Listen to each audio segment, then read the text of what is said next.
All right, we are back with Voice of All Things for Chapter 1080 discussion with King of Lightning. Had you guys knew I had to at least talk to the man. For a lot of people who don't know, because I keep having to remind them, me and Cole actually have talked like for an entire day. Like if you add up all the hours we've talked in on like a recording, uh there was a 4 hour stream on his channel, there's a 4 hour stream on my channel, then there was a Shanks summit, there was a second Shanks summit. we Yeah. we went back and forth at Jay's Reverie for like an hour on elemental Haki, and that's kind of where we're gonna come back to talk, because the last thing that we the thematic that I really enjoy talking with Cole about is power systems. That's what we hmm talked about on his channel. And you guys know me, my viewers know that I have a specific view that has stayed consistent through the entirety of my channel. It's only been developing, and it seems like the chapter has been reflecting on it. And so there's a few head canons, there's a few perspectives that chapter 1080 started to shift, right? And the thing Yeah. is, it started in 1079. Cole and I were on the same page about that one for sure, for sure. But maybe 1080 were a little bit different. And so, real like, for those of you guys who haven't seen my GARP video yet, this should be posted after I post the GARP video. But I'm just gonna have for the members to Cole react to the thumbnail. I sent Cole the thumbnail for the GARP video. What do you think, without spoiling it? Dude, that thumbnail is that's gonna get a lot of attention. That's gonna be saucy as all hell. Um there may be some rage. Yep. There may be some rage, but honestly, like, yo, this is a top notch. Like, this is a muy bueno 10 out of 10 thumbnail in my book. That's woo, man. I like it. I like it a lot, a lot. Like a lot, a lot, a lot, a lot. That's cool as all hell. Yeah, My goodness. Yeah. this is I like it. this I'm planning on putting this on a And it t-shirt. says a lot too. It says a lot. Like you're implying a big thing that man. So let's see if you're actually like a ghostwriter for One Piece, because that could be happening.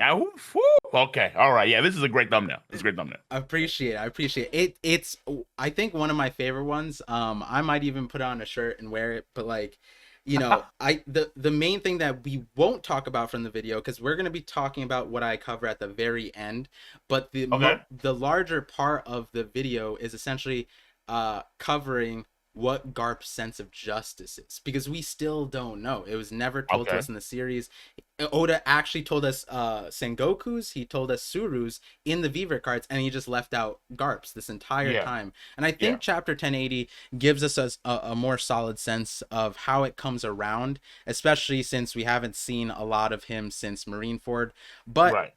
there was a lot of things that I think mentally changed with 1080. Marineford was a long time ago. A lot of people developed their own perspective on Garp as a character, and I know you, Cole, had your own perspective when it came to Garp, and I was tuned into your streams, so I know that it has changed over the years. I also do know that in our conversations, Steadily, whenever yes, yeah. whenever I brought up Garp, you kind of like swerved in a different direction, even though everything else we agreed on. And then when I just mentioned Garp, you're like, and then, but like, obviously, uh, Yeah. so for the viewers, right? Just I kind of just want to let you set the record straight with your perspective. I know you had your video earlier about the 1080 with Garp. You had your stream, but just like, as summarized as you can, how do you Well, feel about Garp right now? so I mean, the review I did is just like my review of, because I just try to be as analytical as possible in my reviews. I'm not necessarily trying to like push a certain narrative or that kind of stuff. I just want to kind of break things down as analytical as possible. That's why I say like no frills, just the analysis. Harking back to an old YouTuber friend of mine. But the idea ultimately is that when it comes to Garp and what he's done, I think this is a good thing, because for the first time, it's not just relying on portrayal. Because Garp has always been in like this sort of echelon of individuals, like along with Sengoku and Rayleigh, this old man trio. And more often than not, Garp has like a lot of portrayal going from obviously because of what happened past with Goldie Roger. But now we're actually seeing him do something. And Mhm. it's like, oh, okay, so this is what Garp can do. And for like the initial attack on the Galaxy Impact now, this was a good first showcase of what Garp can do. So now in my book, Garp has to start to live up to why I put him in like my top 20 of the strongest characters of One Piece from last year. He has to start to live up to that, no longer just, hey, here's portrayal in X, Y, Z, and the other.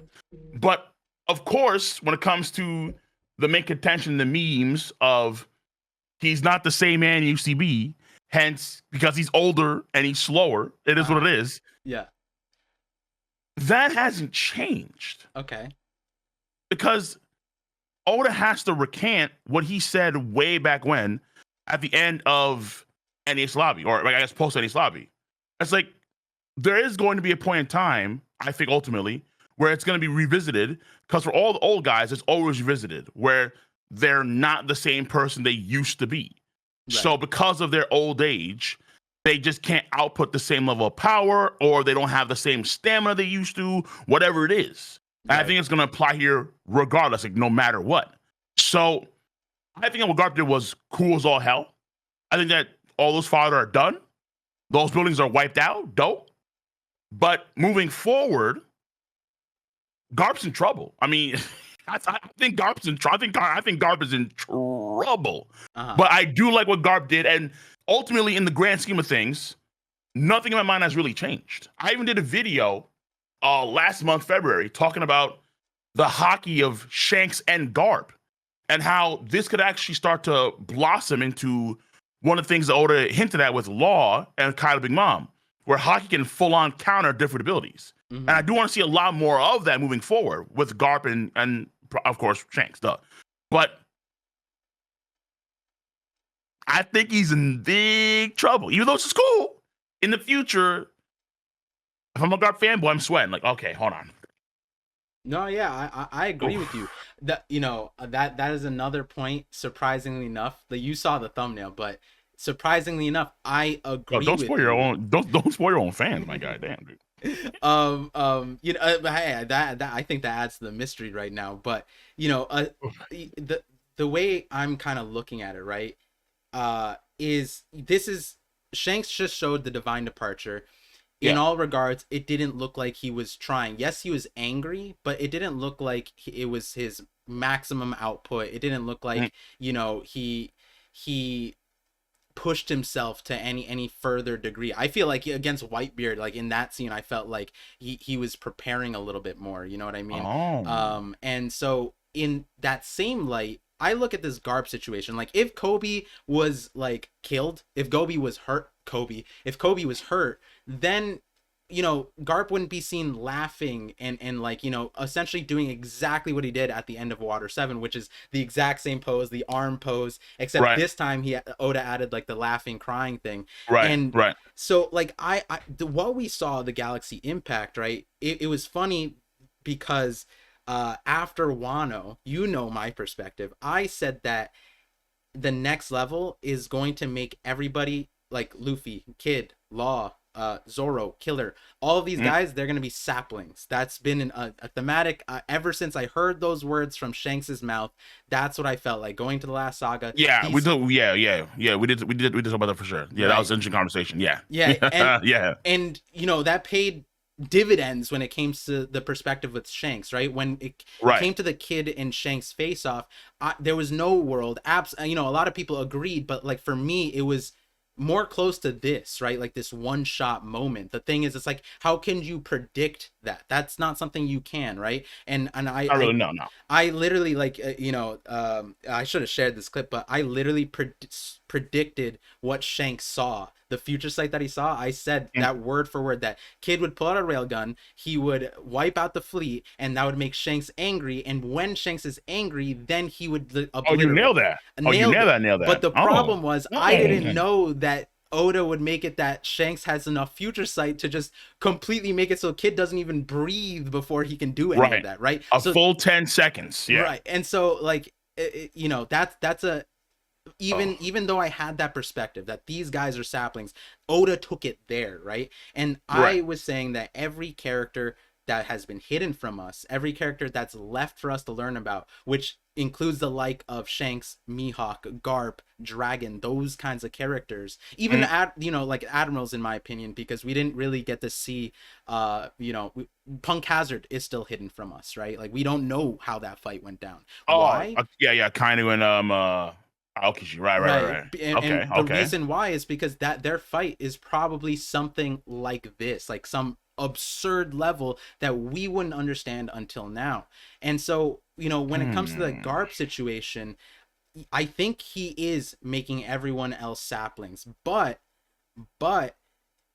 I agree with you. The question becomes, right? King Neptune, old age. Whitebeard, old age. Roger got sick, right? But like you know, Rayleigh Mm. just said, like, I don't even think I could take Blackbeard anymore. But Garp wasn't on Rayleigh's level. He was on Roger and Whitebeard's level.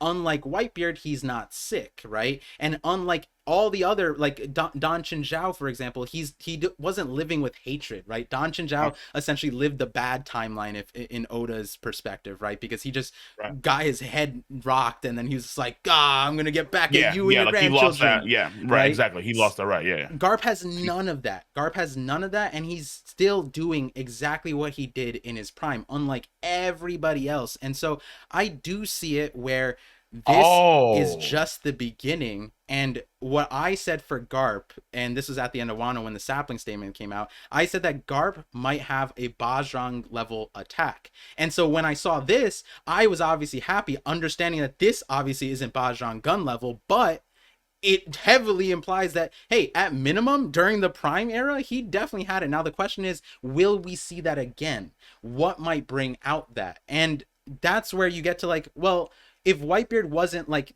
3 holes chest, head gone, everything like stabbed. health was poor because of all the drinking, that kind of stuff. And then obviously he was stabbed by a squad before he even did anything.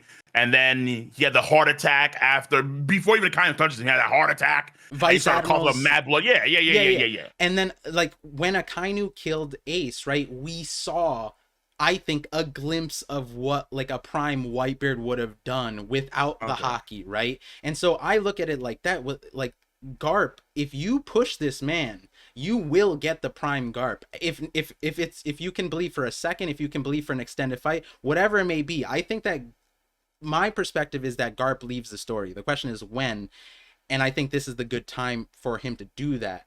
And I'm But almost the process looking is at we it. have to kind of showcase Garp's thing, like what Garp's about. And then once he's kind of had his fill, once Oda has filled Garp, then it's time to take Garp to the next stage, which would be maybe his final stage, you know? Mm-hmm, I mm-hmm. see what you're saying. Right, okay, I got and you. and I I got see you. it. I see this. And I actually didn't say this in the video. I haven't said this before yet, but I look at Garp as Blackbeard's Kaido right now. That's what I'm seeing it. Oh man. Oh man. Okay. That kind of makes sense, doesn't it? Right? Because it's like So, they're cut well, this man who's can probably box your entire squad, but it's like how long? You know what I mean? so here's what's saying about the whole idea with like, Garp and how powerful he is, and then the prime stuff. For me, I can understand why people say Garp and Roger are like that same sort of tier plateau. Obviously, there's evidence for that. But I've always had a contention with that ever since Oda introduced Shiki. And Shiki for me is like a monkey wrench. He's always been like a monkey wrench. It's like, hold on now. If that's the case, then why does this whole thing with Shiki exist in the first place? Mm-hmm. With Shiki having fought both Garp and Sengoku for an extended amount of time, and then in that process, Alpha Marine 4 was destroyed. So for me, it's a bit weird there. Maybe in the future, Oda will recant the whole Shiki thing, but as long as Shiki exists in the story, for me, it's hard for me to actually have that whole thing with Garp and Roger be like as set in stone. Even though he was always in my top 10 and like his prime years, I thought that he was always strong. Obviously, like I've said for a long time, like even though people are like, "Oh my God, King," no, I've always said before that Prime Garp was a monster for damn sure, without a doubt. Right. He was always in my top 10. but Shiki exists, and that's why things always got complicated. So maybe that'd be your candidate, but right now I have that whole thing with Shiki there, and then Shiki, Whitebeard, Prime Whitebeard, I guess, and Roger are like in their category of their own. But when it comes to like, and this is where I think things kind of get wonky here. I think that because I asked on Twitter, like, how powerful do folks think that the Galaxy Impact is? And people's perspectives are all over the place. Like, it's like, wait a minute. Like, either this thing is town level, or it's like just as powerful as a divine departure. Some folks go as far as say it's actually like galaxy, like he is destroying a supermassive black hole in the center of a galaxy, like he's a Tengen character, and that's it. So there are so many different perspectives of how powerful Garb's attack is, and I think that is indicative of how it's too early to say how good this move truly is on paper. So what it is on paper appears to be a shockwave move in the same vein as like Sen Goku without different ability. Yeah. With raw physical power, like a shockwave. Mm-hmm. And then he amplifies the shockwave with Conqueror's Haki and fusion. That's what seems to be just at its core. And that also means that because it's a shockwave, because I guess the term impact in the Viz, I guess official chapter, would also indicate the same thing with the impact dials. So they do like internal damage from Skypiea. Yeah. So it would seem like you actually he's doing said in your video, I was like, yo, this is how I know me and Cole need to talk, because I haven't heard anyone else say this, and this is actually something I've been sleeping on. Like I've been ever since 1079. I was thinking about putting this out. I think that Divine Departure, I think Roger, Shanks, and Garp, they, you know, I had this whole elemental Haki thing, right? I think those shockwaves could be related in that, but you said the thing that would connect all the dots, and this is I think it might be like this, because when you look at Shanks's paneling when he clashed with Kid, there it's so subtle, and there's not really examples that you can compare it to other than Dan Chinzhao and Sai, the Hashokin. The way that their you know, their Kempo, their martial arts works, with Shanks, it's a shockwave thing. And you think about how, you know, if you were to clash with the Gura Gura, if you were to clash with Whitebeard as Roger, unless you're negating that you know, the shockwave, then you're gonna get blown away every single time. So my perspective is, I think that move might have a shockwave into it. And so, like you said, the Galaxy Impact, okay, I think the size move is the Dragon Drill Impact, I'm pretty sure, something like that. Well, yeah. So size is the Dragon Drill Dragon Nail, where like he does a kick with the Hashokin, there's shockwaves that appear, and then there's a gigantic vertical shockwave that breaks apart the Chateau after the initial kick. It's the same move that Dan Chinzhao said would rival his own Dragon Drill Dragon Nail in the past, because he can also do the open Chinzhao and open the Aishi continent now. Yeah, and we saw Don now, like, obviously now we have to look back. Don Chinzhao's a little bit different now. He might have been him. No, like probably him, because we don't know Garb's age. So because here's the thing, it's like, and so I'm not too sure how powerful this attack is. And I think people in general aren't too sure at all, because what does Garp ultimately do? He takes out a bunch of fodder and a bunch of buildings. And that's all he really does. And so it's hard to really say, hey, it's the same level as, like, let's say, like the Divine Departure, which took out Kid in one go. And I know folks want to say, well, there was that explosion that could have been Kid's railgun thing. But the problem is that the moment Kid gets hit with that attack, his eyes are white. Mm-hmm. He's glazed out. He's done before the explosion, like on impact. Yeah. So it kind of, and we know that Kid took a slew of attacks in throughout the entirety of Onigashima, and then those attacks couldn't knock him out, let alone have him on the verge of death. So that's why, for me, it's like we have to see, like I said before, like in my review too, or in my live reaction, if the Galaxy Impact had City of the Rain in the middle of that Galaxy Impact, and he was coughing up blood, and he was like death throes. Okay, that's a whole different story, right? But the buildings and the people alone, like destructively wise, it's not even like the best that we've seen in One Piece in terms of like destruction. So I need to see a lot more from Garp to say, hey, this is like Divine Departure stuff. I do agree on the sense of, like, you know, I don't agree with how much people have minimized it from what I've heard, because it's kind of like, you can't say that this isn't a significant feat, in the sense of, like, the reason why this is greater, like people have compared this like, oh, Luffy in Dressrosa, that was greater AP or whatever. I'm not a power scaler, but it's like the difference is Garp was pure Haki. He did not touch a single thing, and yet that's what happened. And we haven't seen an example of that in any regard. The only version of that right now, technically, would be like Rayleigh or the Koku sovereignty, I guess. But like Rayleigh, just palming that giant elephant. That was what this is, and we still don't see Luffy necessarily using like Kamehameha type waves. But this But is. I'm not too sure that's the case or not, because that's where. So this is what I'm saying. Like it's. I'm not too sure that's actually true, because it's like we have seen characters with physical power make shockwaves. They're rare, but they can do that. Like Sai did that.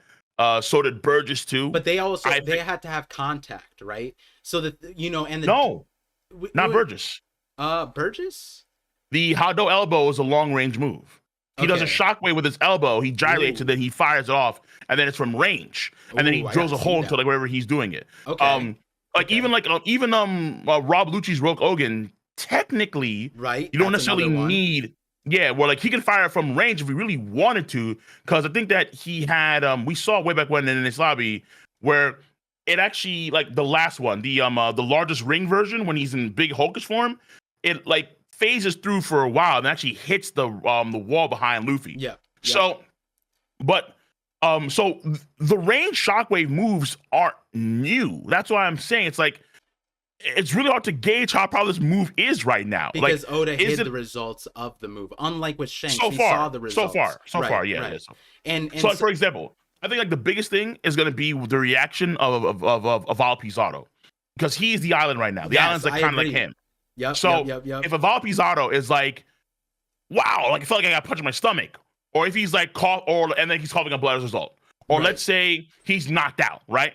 Like, so like he is the island itself, and then we can get a better sense of how powerful the attack was based on his reaction to the Galaxy impact. Yeah. So this is. I'm interested as well about what this attack is, because it confirms a lot. Either way, to me, it confirms a lot, because if it is an actual attack, that's the Hashoken, in my opinion. Like those kinds of attacks are going to be important. For the longest time, it's like a lot of people just brushed off like Rokugan from Lucci, but it's like he brought it back, he used it again, and we're seeing more and more of those things. It's like I feel like that's going to come back. If Garp is the one to bring back, cool. The other side of it is if it's Haki. If it's Haki, this is significant for us. Another reason, and both sides, I'd be happy, and maybe there's a way that emerges. And the reason why the Haki side is important to me is because I'm curious about how his team Sword, how they're faring with this, right? Is Hibari able to withstand, like, if Blackbeard's crew, right, we saw in Marineford, they withstood like Sengoku's like Conqueror's Fist thing. They were all bloodied up, but they survived it. But his Buddha shockwaves, yeah. Is Hibari supposed to be as durable as them, or are these characters who are at the center of this giant circle, right? Are they unaffected? Were they pre-planned against them moving it? Because what I'm seeing right now. No, they move for sure, right? No, they move. They got out of the way. We don't have like a solid timeline. Garp wouldn't attack Kobe and his own men. There's no way. No. That's where it gets interesting, right? Because what you said about Shanks, right? Shanks, clearly, I'm of the opinion, he could have killed Kid. If he wanted to, he could have. If he wanted to put a mark on Kid, he would have. That's why I think that Kid is alive, because Shanks chose not to just amputate this man, right? Like he can, right? A lot of people think like, oh, Shanks isn't strong because he couldn't put a mark on him. Like he chose not to. I mean, one, that's a Haki thing, one, that's a swordsman thing, and I think that would apply into the Garp thing if it's a pure Haki blast. Why? Because one thing that we learned is from swordsmanship and Rayleigh is that you can choose who your Haki affects. With swordsmanship specifically, you can cut what you want to cut. If you don't want to cut something, it won't be affected. And that would be crazy if this Haki blast was something like that, where Garp throws it out, but it doesn't affect the people that are on his side. Like he can choose that because that is his willpower. that's the secondary part of the Haki blast. That's Hmm. why you would use a Haki blast over a physical impact. Now the question is it a shockwave attack or is it a pure Haki thing? Though that is the Right. major thing that we're gonna have to figure out next time. But I think it'd be crazy because what we like, one of the first things we learn about Garp is that fist of love thing, right? Right. Right. We still don't know what that kind of means, right? Like all these epithets, they kind of do lend themselves to something. What does the fist of love really mean if it translates to this level? I see it as like, yeah, he's disciplining Luffy. You can't escape the fist of love, all that stuff, Right. right? Right. But I can see Oda taking that notion and elevating it to a higher level. And I was talking about how like I'll make it more literal. Okay, I see what you're saying here. So, like, what he's kind of done so far, like things like memories and like how memories have mass to them potentially through someone like, let's say, Kuma, right? Like, he's making the sort of like things that are intangible, incalculable, more physical, more real, so they have some sort of like value to them. So, kind of like how, because I would say Sanji has like a body of love. Like now that he's taking these texts from, but like that just means that like I think that ultimately means like a heightened emotion, therefore greater power than you'd expect, something like that. right, exactly. And that's, I think that a lot of people, this is what I said in my Shanks video. I don't know if if I told you about it, but Tell me. basically the major premise of it that I was saying, that all these characters that we have left in the story, Yep. they are going to be on that tier, not without no explanation. It's because they have this crazy resolve that is indisputable. Shanks is one of those characters that, he essentially bet on Luffy, gave up his arm, Uh, something that uh, Whitebeard noted. And in that scene, I put in the video that Shanks actually tells us who his enemy is, because Whitebeard asked him, "What enemy did you give your left arm to?" And right. Shanks's answer was, "I gave it for the sake of the new era," which implies that the enemy is anybody who like essentially hurts the new era, and that's what we've seen The young every sprouts, single yeah, in a time, way. right? Yeah. That he's defending the new era. He came to Wano Country to try and prevent Blackbeard from taking out the young bucks after they beat Big Mom and Kaido. Right, And so it's like, exactly. because yeah, like let these young shoots at least cook, like let them breathe. And I think that so like that's why I say like that, because I think I told you before then too. I apply this to Shanks. I think Shanks has a consistent repertoire of there's something unique about Shanks that is beyond the pale. Whether it was in the Road to Laugh Tale, them saying that when Shanks is angry, he's unstoppable. He makes ripples across the planet. Whether it was him stopping Kaido from going into Marineford, whether it was, him arriving at Marineford and no one wanted the smoke, whether it's him clashing against Whitebeard on that ship. And then I remember, according to one of the data books, I think it was the Deep Blue Volume A. I forgot which one it was, but they were saying how like Shanks, when Whitebeard's hooked up when Whitebeard has all of his machines hooked up to him, he's at his prime levels. And Shanks clashed with that Whitebeard potentially and made the first sky split we ever saw in the story was from Shanks and Whitebeard. So like there are various things where like I can give Shanks this for damn sure, but Garp in his old age has to kind of prove that, because Garp has kind of said, well, hey, way back when, I can't throw a cannonball half as good as I used to. So, and one of my contentions with people's notions of Garp was always, hey, he's not the prime level dude. Like, at least he says so himself. He's not that prime.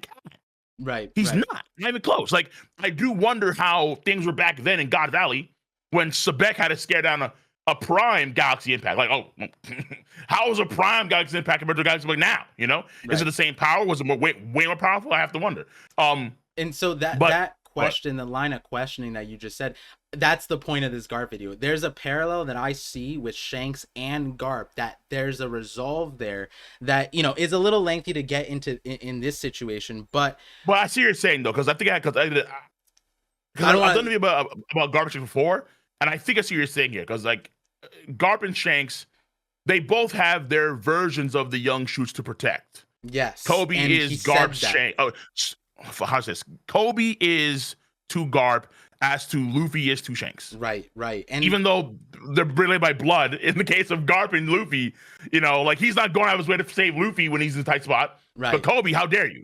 Like yeah. Right. Okay, yeah. It transcends more than that, because I think like, Shanks is for the new era. I think he actually does, like, in a way, care about Kid in some parts, right? Like why he didn't just like kill him. That's why instead of him actually doing the deed, he just let the giants like blow him away, right? He Why asked him, even like do that? literally, he asked him, like, yo, hold on. He asked him, yes, I'm like, is he good? Is he healthy? Like, is everything Yeah, okay with him? You know, yeah. yeah, like he And but behind these two characters, right, I think that when it comes to Resolve, when it comes to Haki, it yeah. doesn't make sense to not think about the emotions, the emotional aspect. Right. That's something that's Right. super important. And I think now in this instance, like the garp side of things is super important, because we are probably going to get that right now, and that's actually the main part that a lot of people miss when they hear elemental Haki. That's my favorite double entendre. It's Okay. I don't know how he slid. Okay. He mental slid it back Haki. in. He slid it back in, dude. I don't Be, know. Listen. here. I You don't know. know that Oda's hiding Yeah, something with no. Shanks, right? Because it's canon. He has a Given fiery film sword. red, it's pretty obvious he's hiding a lot about Shanks. Volume Like 4 billion even in the says film red, even in the Chronicles of Uta film red manual, he even has like, and Shanks's vision for the era is secret. It's like, okay, dude, whatever. yeah, Yeah, so like and we know, yeah. Volume 4 But billion says he has a fire sword. What explanation? Are we just going to say he's Lunarian too, right? Like we can't keep saying like Doflamingo had a fire attack. Everybody has these things. But Garp in 1080, Oda actually included a very interesting thing. Was that the first thing that I noticed in my live reaction was the throwback to Water 7. I looked at that first panel when the ship is flying. I was like, yo, yeah, Garp literally looked at Luffy escaping. It's like, I want that. I need that, you're right. right? Right. And now we go back to probably one of the funnier parts of our collab that was on your channel, because when I said this, you were like, bro, you're taking this literally. But the thing is, in this scene, right, we see what a Yeah. Haki blast looks like, right? Galaxy impact, that's what it is. And so like some people say that he threw the ship, right? But then it's like, how does he do that out of the water and then jump out? Like that's like way less plausible than him just punching or using Haki of some Right. sort to blow the the ship out of the water. The thing is, when you look at the back of the ship, there's no rocket that the Thousand Sunny has. It's just Exactly. buttons. Yeah. There's no tech there. You're exactly. There's no tech there. So it So it was has to be probably Garp. him. It has to Unless be it's how Garp. Meppo doing some weird stuff, or Tashigi has some skill that we have no idea about, and she can make that happen, it's likely Garp that did that. Yeah, Yeah. exactly. And Yeah. so the way that Thousand Sunny does it is go back to chapter 439. Frankie explains it. It's pressurized air. The same Right. thing that in our collab that I was saying that Dragon can do. That's what I was saying, that Dragon is the Oh, I wind see what you're saying. thematic. The And win. now Yeah. Garp is showing that off. Oh. And what's really, really funny is I went back and I'm pretty sure it's Yeah. chapter 433. Sanji, the character that has the emotional sense that we see responding in Whole Cake Island, right? He's the character that is the most emotional, also tied to observation Haki, which is tied to emotions through what Rayleigh told us and what Right. Katakuri told us, right? And you can go as far as say as when Kaido got drunk, he also was able to access Future Sight, which is very interesting on True. its own. True.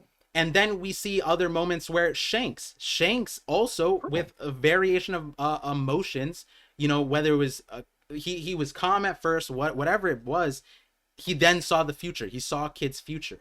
I don't know, because like it's kind of like a mix and match though, because like Katakuri says you have to be like emotionally calm in order to actually Right. perceive, but then you have people that like Sanji who can actually perceive things. Like I think that people can be way more attuned to other folks' emotions when they're emotional themselves. Right. But like in order to like perceive the future, that it like requires relative calm or like a proper control of said emotion. So like there's like a mix and match between the two. Exactly, it's not necessarily clear. Right. On all this But at part. the end of the day, we can say Sanji is in tune with emotions. I don't care to add Future Sight to him. I think Oda's just gonna give it to him later on. But the thing is, in I think it's 433. Sanji says that Garp feels like a whirlwind, and like I'm like, yo, there's too many wind connections to this thing. The Fist of Love, which I mentioned before, was love is a hurricane. That's Love what is a hurricane, right? That's Boa an Hancock, East Blue specific saying that Boa Hancock got it from the granny on Amazon Lily, who we don't know like their history of, but she said it's from the East Blue specifically. And now I'm looking at that thing. I was like, wait, like Oda, that is elemental Haki there. There's like whether someone wants to say it's elemental Haki or So, he created wind pressure, like it's like then you're splitting hairs. Yeah, hold on. So do you want to like that's actually like a wind cannon rather than an actual shockwave? Galaxy Impact, I think, is separate because what we see in the panel right above with the ship, we see Right, the that ship leaving, and there's no like impact bubble. There's nothing there. It's just the water disturbed the same way it was when the Thousand Sunny left the water. So it's like this okay. small difference, but it's like, why did Oda even include that? You know what I mean? Like he's I don't know basically if Oda's saying, being literal or figurative here, because like that's why I said before. It's like I'm not too sure. It's like, so here's the thing. It's like wind pressure as like a method of attack we've seen before without Haki. So like or without the fruit powers too. So um King Elizabello knee. He has an entire wind pressure cannon right mhm. from his fist with raw physical might. He punched a hole into a fortress with that. So it's like, see, this is what I'm saying. Like, I don't know if, and is that Haki related? As far as we know, no. It's just like his crazy muscle mass, and he just punches, and Well, then what does he boom. have I to think do? even What does he have to do to get that he has to started? charge up though. He has to charge up. He has to focus. Where has the focus true? So Maybe it's does Haki. Maybe, but like maybe. the thing is, and this is where last time we were having the conversation, it was essentially like, so some of these characters skipped certain parts of Haki, and my rebuttal was like, yeah, on Wano they go to Rio, they don't even know about certain aspects of certain parts of Haki, they just skip certain With Wano, things. that was true. Yeah, because And like Zoro definitely skipped a step. That was for yeah, sure. At least in the manga, the anime it's there, but in the manga he skipped a step for damn sure. right. And But so when it comes to why you skip that step, I think that when you push someone to the emotional limits, or you do something like Elizabello, right, where you focus for an hour, that puts you into a mental state, right? That's where mhm. I would explain that. It's like that's not a an attack that anybody can do. No, this man has to charge up for a damn near like 30 minutes to an He hour. does. So He that's does. like, what? Has a Why light does he have version to do that? too. He has a light version too, where he Right. doesn't just have the punch. And then also Burgess has that. I think it's called Yeah, I need to the see Burgess one. I need to check that one out. Burgess has two attacks. One's called a shot. One's a shockwave move for sure. The Hado elbow, and then he has another one where it's called the he did get Sabo. It's the I think it's called the Galleon Lariat, where he swings his arms really fast. He makes like some sort of air pressure wave, and then it busts Sabo in half. He's a Logan, so he's fine. But the buildings that are in front of that are behind Sabo get blasted away. So that's why it's like, I'm not too sure if it's like a Haki move that's solely happening with Garp here, or it's an air pressure move, or it's a shockwave. I lean towards shockwave, given how Oda designed it, and then he enhanced the shockwave with Conqueror's Haki.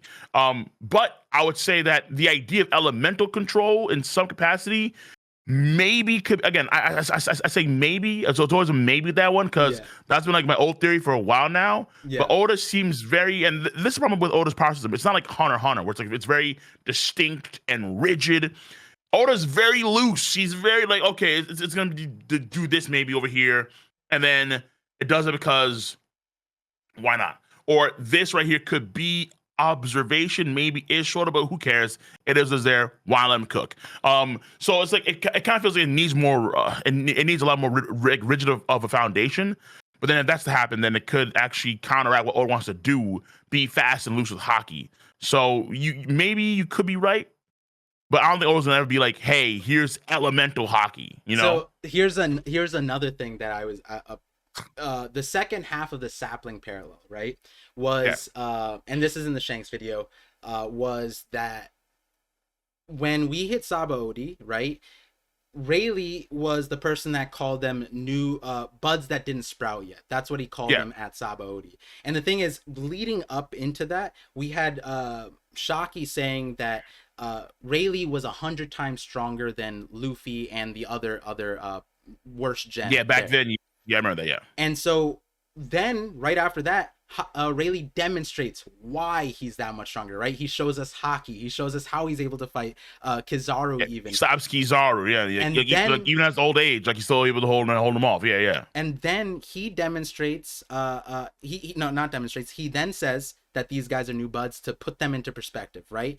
But Mhm. the latter half of it is the person who showed us that power was the person who ultimately taught us the power, right? When we got Haki at Sabaody, it was all in the same light of what I'm talking about here. Just loose things that kind of like, I wonder what that is. Is when Luffy stops this did this thing. Was that what this is? Conquers Rayleigh doing it at the Right. stage? Is that a similar thing? It's like this kind of thing that's like you're saying, it's a loose concept that feels loose from our end, but from Oda's end, I don't think it's as loose as it might be. And what I'm saying is, if we get that sapling parallel from Rayleigh back then, now we have the new version of that, where it could easily be like these characters, one of these characters, who are showing us the new ceiling of demonstrating these powers that dwarf what we saw of our main characters. Mm. We're also going to get a mentor, so to say. And again, like, a lot of people might be like, oh, but we don't have time, you need a time skip. Well, it's like Luffy learned Rio from Hyogoro, right? Like, he went through that entire thing. He had a mini training arc, and it took like a week, right? Expedited that whole thing, they got it done, and yeah, right. And when it comes to this concept, again, I think the crux of it is the mental aspect, which is what Haki is. That's willpower, resolve. Yeah. If you lose your mental stability, then your Haki will be weakened. And that is why I was saying, like, I threw up a poll on my channel after 1079, saying that who I asked everyone who's stronger, Shanks or Kaido, right? And a lot of people, very, very controversial question, where people are like, Kaido's the 1v1 god, right? Kaido Did they finally join my side? Did they finally join my side, Eric's side? Did they finally join us? Hey, my side was your side.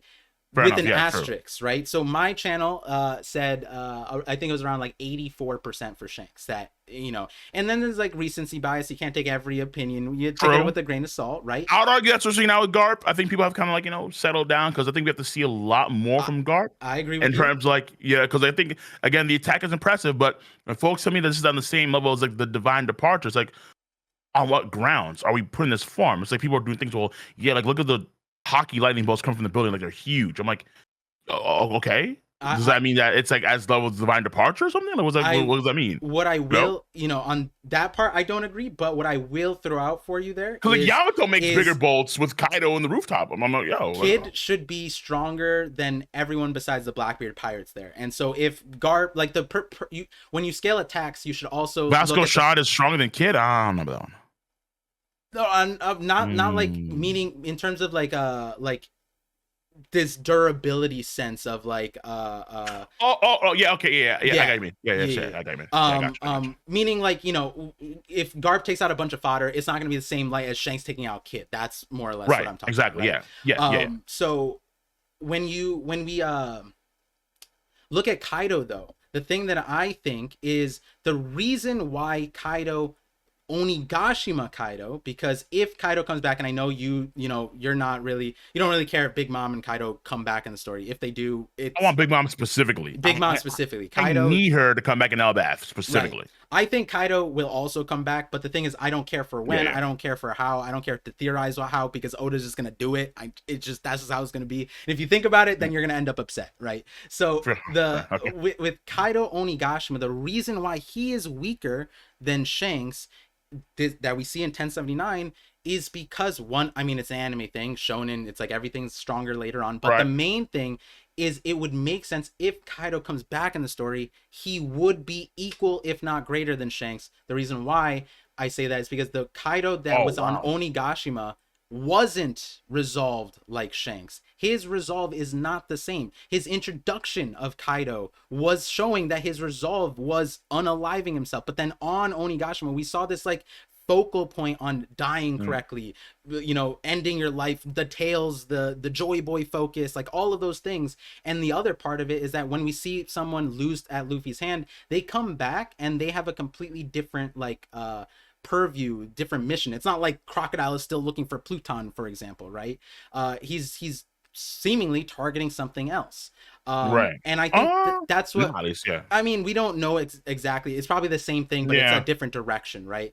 And so in that same light, I think that once Kaido had the realization that Luffy was Joy Boy, now you erased a huge contention point for Kaido from him trying to be something that he wasn't supposed to be. He didn't need to try to be, and honestly, maybe trying to be was his biggest weakness, in so to say.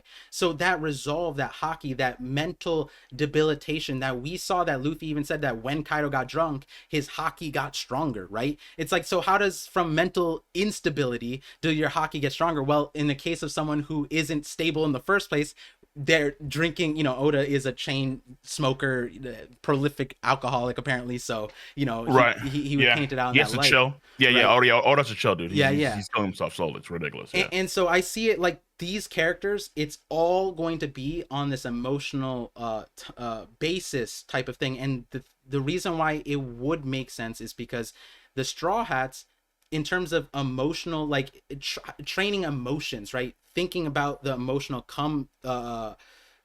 revival, right? Think about Luffy on Sabaody, or not, Right. Ruskaina or Amazon Lily, wherever he went through Right. afterwards, right?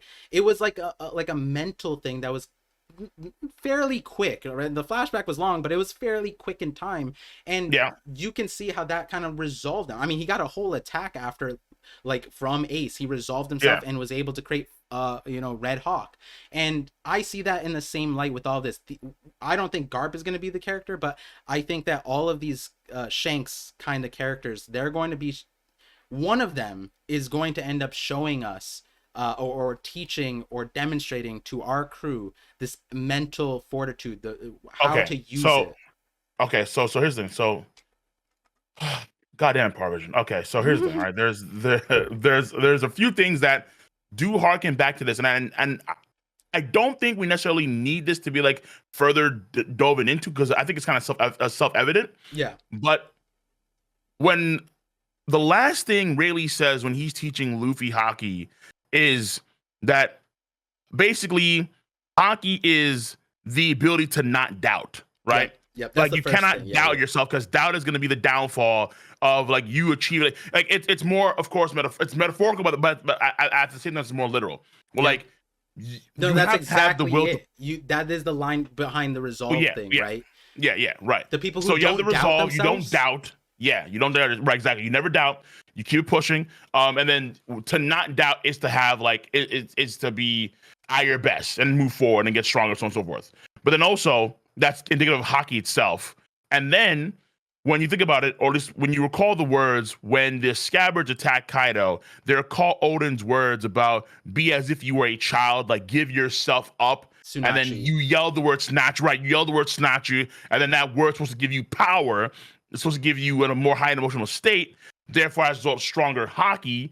And then, because it's actually a very similar concept to Yu Hakusho in a way, where like your emotional state is actually going to determine a lot of like your power. And then we see with like Yusuke Urameshi time and time again during certain bouts and against major opponents. But I will say is that I don't think that all these wills are created equally. Some people have certain wills and resolves that are far bigger than other people. And that's why I think you're going to have ultimately that race for the One Piece treasure itself between Luffy, Blackbeard, and Shanks. Buggy's going to slide in there too and do some dumb stuff. Fair enough. I just have to accept that reality. Yeah. It's going to annoy the hell out of me, but whatever. But I think that those guys in particular are going to be just in the league of their own. And then other people, even the past Yonko, if let's come back. Well, Big Mom, I think is going to be a thing in fair enough, fine. But I think she'll come back stronger, more resolved to take down Luffy, and we're going to see her do things that Oda kind of held back from her. I think during Onigashima, like I actually have a she used video on infusion that. one time. Yeah. Yeah, she used infusion one time against Page One. I'm like, yo, really? By the same time, she used it because the code was broken, and then so she felt like the pirate code had to be maintained. She felt slighted. How did you do that? Boom. So I think that she's gonna be more resolved. She's gonna be quicker. She's gonna be like I think better overall in Elbap. At least I'm hoping for it. Here's the thing too. When did she hit Page 1, but why? Because the code was broken ultimately. Like the Beast Pirates, they destroyed Okabore Town. She was emotionally heightened. Emotionally right. Yeah, and then so she felt like there's no way, like even pirates have a code, and then that code created emotional, like, no, like you broke that, like they fed me. And then the same way that Luffy, like, they fed me, you serious? Yeah. No, I can get clapped.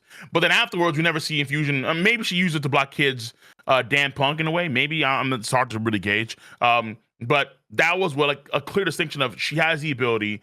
She never used it often again. So I think that we're gonna see that more out from Big Mom. When she's way more resolved, way more focused on like people like Luffy and so on and so forth. But in Garp's case, it's there for Kobe's sake. And so Garp right now is like his emotional best so far, you could argue, and he's gonna go crazy moving forward. But then obviously things gonna, I think, not play on his favor. I think that's pretty obvious. Right.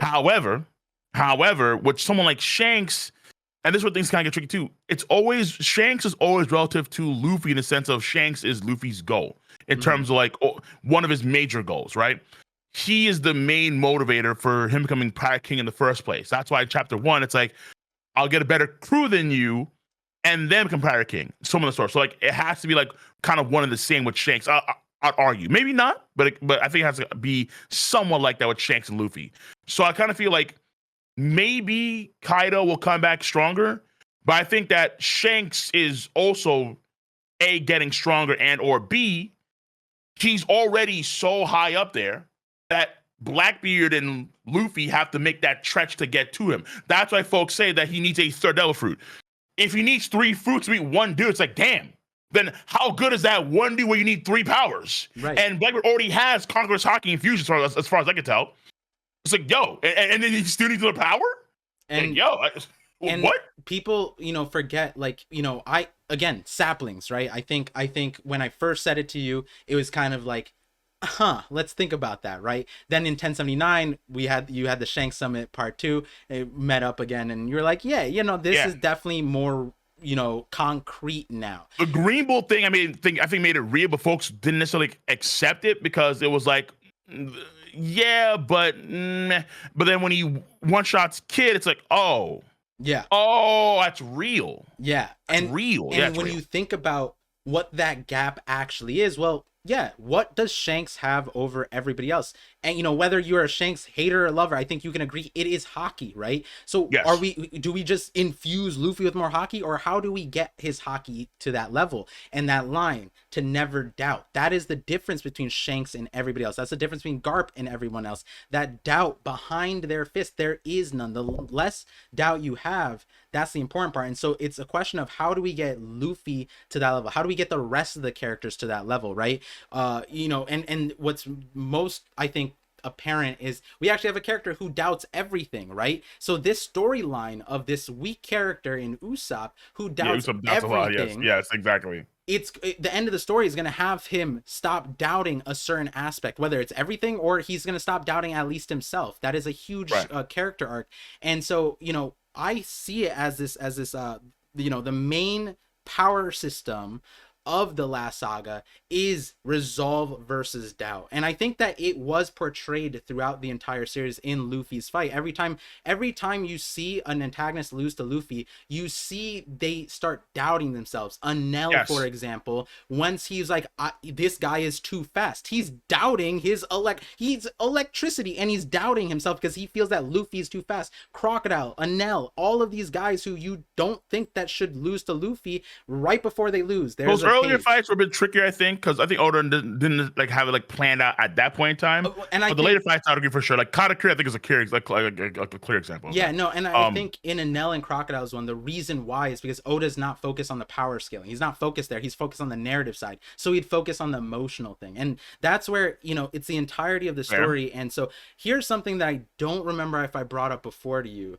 and I think this is like something that a lot of people just don't know is. You're a big fan of Film Red, right? Like you love. Oh yeah. Yeah. So Oda's movie career started with Strong World, right? As far as I understand, that was the first one he actually took part in. Actually writing a lot of things. Yeah. But did you know that that's not his first? That wasn't the first movie. That's not the movie that he wrote first. He technically threw out the first movie. The one that was supposed to come out during Strong World was Crystal Ship's Log Post or Crystal Ship's Pose. Crystal Ship's Pose. Yeah. So, let me double check the title on that. But essentially what that movie was, and again, this is the one that he wrote before Strong World, and I have a whole a video on Strong World, how Strong World is essentially Oda prototyping the Yonko saga all the way up until Kaido is being defeated. It's literally paralleled. Whole Cake Island is paralleled there. Onigashima is paralleled there. Punk Hazard is paralleled there. Everything is paralleled in Strong World. They even, Caesar and Dr. Indigo have the same voice actor, and they do everything the same. They do. Clown scientists with chemical gas powers. Yes. And so that's just a tidbit, but it's literally everything in that movie was a sandbox for the time skip. And so there's a whole video on that, but the other part was the thing that Oda wrote first was this movie, and there's Crystal Ship's Log. Crystal That's what Ship it is. log. And there's an interview where Oda admitted this and said that what the movie was supposed to be, it was an emotional tale. It was supposed to be a tearjerker movie, and the reason why he didn't want to put out this movie, though he wrote it, he's like, I don't know, however many months or how long he spent on it. That was what he wrote first before this movie that ended up playing out the time skip. He Right.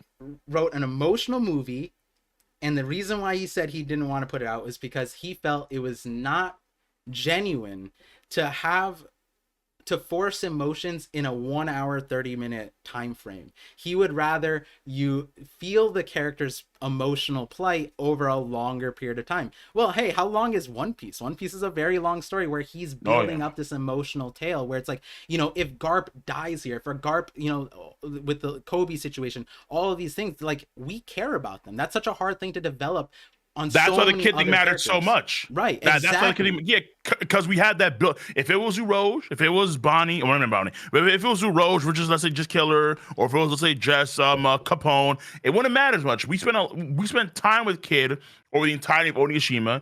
Kid was a character that was competing with Luffy in the pre-time skip, had a high bounty on Luffy in the pre-time skip, and then so there was enough emotional onus there. So when he did take down Kid, it was shocking and jarring. I think in a general sense, it's Oda going back to his legacy characters. He has characters that are established, that are kind of like waiting, bubbling, ready to do something. Like, yeah, here we go, here we go. And then now is the saga where finally the cuffs are off. There's going to be Dragon, Mihawk, of course, seeing now Garp, probably maybe Sengoku, obviously. There's going to be characters that have been kind of waiting in the background, Akainu, that are going to finally I be agree. doing something. And when they finally do something, it's going to feel so gratifying and satisfying because now we're seeing these legacy characters who we have a lot of emotional investment into. They're going to be the ones doing stuff. They're going to be the ones either losing and winning. And it's going to be that much greater in terms of like that sort of emotional, that emotional state that we feel. And then so the emotions of the characters themselves also have to be, even Mihawk, who's like emotionally dead, Well, has to kind of be high at some point, and then we'll start seeing Miyagi actually go all out. It's gonna be crazy, and Zoro's gonna X was in the other. Yeah, well, yeah, and yeah. and think about Mihawk in that light. It's like, if to never doubt, that is true power, right? Is Mihawk a Mm. character that doubts himself? Like, he believes in himself. He believes in his Oh yeah, blade, right? So like, that's another character that easily this is applicable to. But yeah, on the emotional side, the legacy characters is important, but also important is that it's not something that Oda just randomly chose to do again. No, like in the Garp video, for example, I show that there's a character that Oda made literally as a perfect foil to demonstrate Garp's sense of justice Mm. and why he would be so strong. It's literally like word for word a foil to Garp in early. I don't want to give it away, but it's in early One Piece, and so I showed that, and so the is it overall Dada, thing. my girl? No, no, no, no, no. But No, Dada down. and so when it comes to this like emotional thing, I think it makes a lot of sense to, like, hey, like, if like, right, like, if we go back to the sapling conversation, right, one last Yeah, time okay, about it, right, because I want to all talk right, about Dragon after this, but okay, fair. we start Dragon. with saplings, or no, Yeah, buds that haven't sprouted, they turn Buds, into yes, saplings, then yes, I said that Shanks is probably like the jewel tree atom in comparison, right? We don't know what Oda wants us to see them as, but I see it as right. a full tree. The thing is, what's twofold. I'll say this one first, but what do we say when Luffy gains conquers, when Luffy gained Haki, when a character gains conquers? We call it a Haki bloom, right? Yes, Hockey blooms again. Bloom, Yeah, right? So yeah, like, if what causes that Haki bloom? What does everybody unanimously agree? It's trauma. It's when Luffy thinks he's about to lose Ace. Emotions are heightened. He right. blooms towards closer and closer to Shanks. That's how I see it. You need that bloom phase. The fact that so What much was of the what did really say again about that when during the Katakuri flashback? He said you have to some go through a things lot of some what did of he say these again? things you have to learn through fighting. That you can't they can't be Right, taught. yeah. It's like going through like these tough life and death fights is going to cause you to get stronger, and then your Haki's going to wind up blooming as a result. Yeah. I forgot what he said And exactly. Shanks Or actually something like that. says this indirectly to Luffy at Whitebeard and Ace's funeral. At the very last thing, I think at chapter 590, he says, Mm, Luffy, you're gonna go through these things. I wish Roger cried more. But the main thing is overcome it. Why? Because that's how right. you get to Shanks level. That's how you get to Garp's level. When we get these characters' backstories, finally, we'll understand why they have this crazy resolve, right? Garp is going to be one of the crazier ones because of how long of a life he has. Shanks, we can fill in the blanks, but it's almost like there's this obvious time gap that Oda's been leaving out that's going to explain everything to us. But Okay, yeah. but like the fact that everybody in the community can agree that Haki bloom is a thing. It's the word is bloom. Why does Haki bloom happen? It's Yeah, like a emotional flower, right? Yeah, turmoil. exactly. Yeah, it yeah, yeah. it wouldn't make sense to me that you don't go the last step of like, hey, if emotions are backing what grows your power, and the last saga is showing the resolve, the anger, and Mm, let's think about what our main character's name is. Joy Boy, right? Joy, yes, happiness. That is an yes, entire thematic that Oda has made the main character around. Happiness. But what correct. is everything else? Sadness, hatred, love, desire is a big one. Yes. Pride, all of these things, right? And I think that there's going to be characters that resemble these certain emotions. I told you, and I don't want to bring in the philosophy of it, but I told you the No, no, Rene we're Descartes. full agreement though. Yeah. We're full Yeah, agreement. Yeah, we're in full where agreement. Yeah, as far as what you're saying, I agree. I don't think Oda is going to be as this is what this is what that is. I don't think it's going to be like that, but it's going to yeah, resemble this philosophy that Oda's actually included in the story. Buzzwords that these buzzwords will lead to these specific powers, elemental powers, whether it's through yeah. observation, whether it's through armament, whether it's through conquers, whatever it is, it's actually there. Like in the chapter where Garp is chasing Luffy, the title of the thing is Pride. The chapter that Garp is introduced, chapter 92, title is Mm. Happiness. There's nothing happy in that chapter, by the way. It's Luffy beating down Arlong and him telling that like Nami's his slave. There's no happiness in that thing, right? Except for I Garp. mean, Nami gets her weapons at the end. Yeah, but not in that Yeah, specific chapter. You know what I mean? fair. So like Oda has been tying these characters to these words, and I think that is the code that ultimately shows out what he's doing here with Haki, and it's not something that he just randomly had. He's used these words multiple times, and the crux of it would be desire, right? What you desire and what you resolve yourself around ultimately Right. reflects as you as a person, right? And that's been a day one thing with Oda. And so the elemental Haki thing, I think definitely plays out. I'm going to be remastering that video so it's not like spread out through so many of my videos. It's all consolidated now that we're in the last saga, especially now that I've seen these instances where parts of those theories were correct, came back, and it was like, yeah, now I feel more super. If I felt confident about elemental Haki before, I feel And I feel okay, and I feel super. I mean, I would just say like elemental stuff isn't necessarily like new in the story. It's just yeah, that we kind of have to see if, like Haki itself is the actual root of that all. right, Like Oda kind of hinted at that, because I thought before that Sanji thing was fire with all Haki, but then now that Oda has kind of, I think it was SBS recently that he said, okay, so he has the whole German bloodline thing. He had a natural fire resistance when he was younger because of that whole bloodline thing. Okay, fine. So that seems to be more of like bloodline related rather than Haki related. It kind of feels like Haki in the grand scheme of things can interact or sometimes manipulate these sort of elements, maybe even mimic them, but not necessarily be them. Maybe. Okay, that's what I'm saying. Like, because you're like saying like it's like definitive. I'm like, so that's it's really interesting because you reminded me the first elemental Haki video that I put out is actually breaking down the races and how the races connect to these things. So even before yes, we got the Sanji Lunarian thing, right? My perspective is, yeah, Sanji Lunarian DNA, I'm in agreement, but for the same logic as why fishmen have fishman karate and they're able to teach it to non-fishmen, I right. think that there's something specific with those races. And the thing is, each of these races have an extremely unique environment that they were put in. Fishmen were in the water, minks were Water. just completely isolated on an elephant. I don't Yep. know what that does to a person. But then they And have the lightning abilities. Yeah. and that ties to, there's a specific emotion that actually ties back to why the Dukes chose Carrot. That thematic is there. Pedro, Carrot, they had the same thing that explains the lightning thing.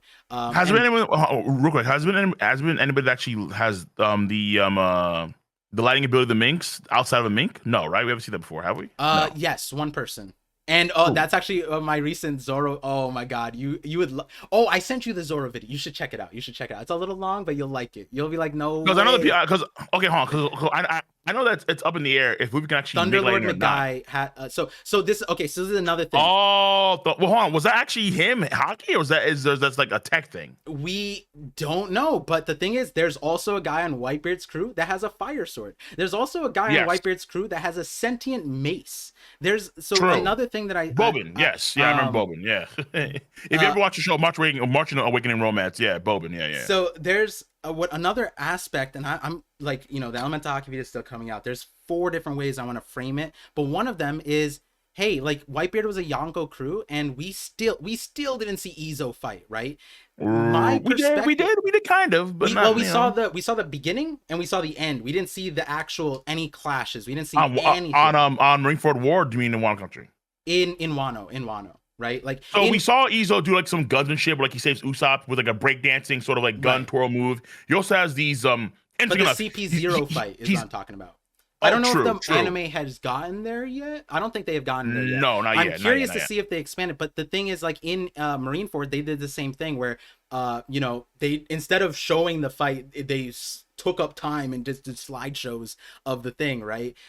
Which I think that in Onigashima they might not do slideshow, but I doubt that they're gonna fill in the blanks. If they fill in the blanks, I'm all for it. But what I'm saying is, Whitebeard's crew also to me was Oda like inserting all of these powers that might be in existence later. For example, there's a guy with a fire sword. Guess who has a fire sword now? Shanks, right? There's a guy with a Right. lightning sword. I wouldn't be surprised if that falls into line too. Rakuyo has a sentient morning star whip thing that bit Kizaru. And And that, like, I've been talking about sentient weapons. That's going to be a thing too. And now we're getting to like devil fruits, whether I'm curious to know it if could be done Whitebeard. for right.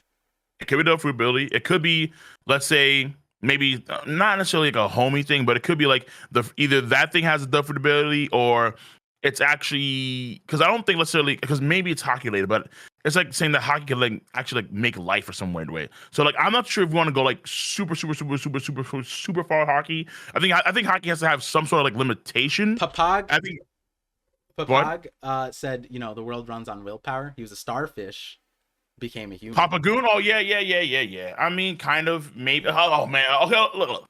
Oda himself has had limitations for Haki in the most respects. And I'm not too sure if we're gonna have it because unless let me see here. I've said before that Garb is gonna be like a Haki dude that's gonna show us different abilities gonna be countered with Haki. Yeah, fair enough.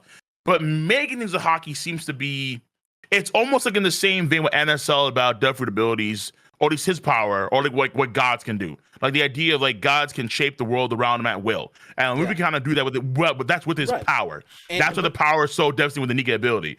Like he can make sunglasses like out of his clouds or out of just right. thin air. It's crazy. But to apply that same stand to Haki, But didn't we get so here's the thing, right? Are you right? Like Sun God Nika's power is imagination, right? I think a lot of oh people yeah. can agree with that, right? That's not a Oh, crazy take okay, wait, anymore. whoa. I don't want to go too far and say full scale imagination Sure, just sure. yet, right? He's not there yet, or it's not going to be there yet. Imagination is still one of those crazy, like he thinks something, he makes something, right? Like it's that Yeah, level, like there right? could be some sort of like it could be his cloud thing, or it could be like let's say because he can make like a fire all around himself, like when he like beats Kaido, or And like there's things of that sort, okay, you know. but so you'd say that that Luffy has got that power because of the devil fruit. But the devil fruits are based off of an original source, right? So what was Yeah, that this we got original to too. Yeah, source? this we got So to too. would it I, doesn't make sense to say that the original Nika that the fruit is based off of had a devil fruit. No, it makes sense that he had a power, probably willpower, joy boy power, right? Happiness power that allowed him to have these abilities, and it was we're getting some encapsulated dangerous into a waters fruit. here. We're getting some dangerous waters here because you're applying a degree of omniscience to Haki. That's what you're doing. You know Mm-hmm. that, right? Like and that's dangerous territory because I'm not saying it's not impossible, but Uh-huh. when you have Vegapunk talk about the idea of the Death Roots come from like another somewhat dimension, kind of like hearkening in the ways I would argue similar ways of, let's say, the underworld that Brooke talks about, or let's say what we saw with the film Red and potentially like the stuff that involved Todd Musica, things of that sort, right? Like other dimensional stuff, which is interesting. We have guys like Brule can do that stuff, so can Bluno, and so on and so forth. And then you have Haki, which is more of a natural ability that exists that everyone in the world has, whether they're even I think animals too have it as well. I think so. Yep. I'm pretty Yep. sure. Yep. Yeah. A So starfish can will itself alive. If you want to right, say in a that's way, yeah, exactly. So it kind of feels like the Enma, okay, the Enma, right, is in right, enforcing its will on Zoro, and it's on him to right, bend its will to right. him, right? Yeah. So I am fully on board with Haki having a sort of deeper soul connection. I think Yeah. I've done videos of that before too. You see my videos and I watch videos on them too. We're fully on board with that stuff. Yeah. It's the elemental stuff where things get irky for me because like now we're kind of, and again that's before. I think it's fine if Haki can like manipulate elements per se, like in Yeah. some unique ways, but maybe not necessarily produce Conjure. them, conjure them. Yeah, right. Because Oda, you can argue, even explained Sanji's fire conjuring. So, and that's not Haki related as far as you can tell so far. Basically on Oda's comments. Now that may change, but let's say the degree of how much fire you can produce, of course, is emotional related, therefore arguably Haki related in some way. So Mm-hmm. maybe Haki can strengthen the existing fire that Sanji can produce. So just how, let's say, you could argue someone like a Kainu, he's magma, but he's probably much harder than regular magma because his Haki would amplify the magma's potency and temperature to like the next level. So in the case of Garp, if it is, let's say, a wind pressure cannon, he's using Haki to amplify and control that wind to make that shockwave based thing. Um, but for creating out of thin air with Haki, like Garb does a Haki spark, and then from that we have a tornado produced like he's Tatsumaki.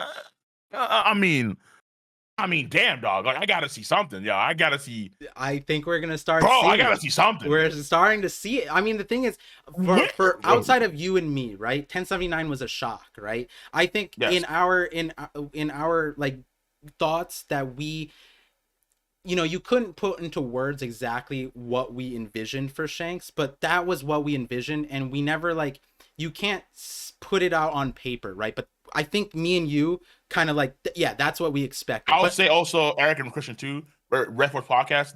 These guys kind of also had the same state of mind for Shanks. I think right, that okay. um And yeah, so because with you know and people can hear their perspective on the Shanks Summit. I would implore you guys go watch that, yes, because there's that two was of a them lot of now. There's fun. two of them. Yeah, yeah. Yeah, this but and so like when it comes to the Garp thing, that also didn't surprise me because that is what I expected. Using this like Actually, no, agree. No, I agree. I and know. Actually, agree. right, Yeah, right. I agree. And so like the fact that you can see that is important. And so my thing is, it's like Joy Boy is going to be showing some kind of like ability to spread happiness, but also be like unbridled happiness. But the thing is, with any emotion, if it's not controlled, it can be problematic. And I think that's where like Yes. the boa's fruit is actually the most important thing. If Blackbeard just mentioned how important that was, and the thing is, what that fruit actually directly translates to is like a fruit like being drunk off of emotions. It's not necessarily the love thing. We know now that's not just Mm. lust. It's also just like overpowering emotions, unstable emotions. If you think something's overly cute and you freak out and get the star eyes, whatever, you're going to be affected, right? Or it could be the case where that fruit allows someone to manipulate other folks' emotions to an extent that allows them to be that way. So they see Boa, or I mean, they see S Shark. I mean S Snake, but that's and then they kind of like, oh my god, wow, so super cute, because their ability, not their will, right? Their ability kind of has an effect on that individual in some emotional state, Mm-hmm. and then boom, they get laser beamed or get meroed. So, Right. but that's a death root ability. That's a And so hockey. here's the Because thing, S Snake has Cole. it too. Here's the thing, is that there's a group of characters that I've dubbed devil along, like this is 2021.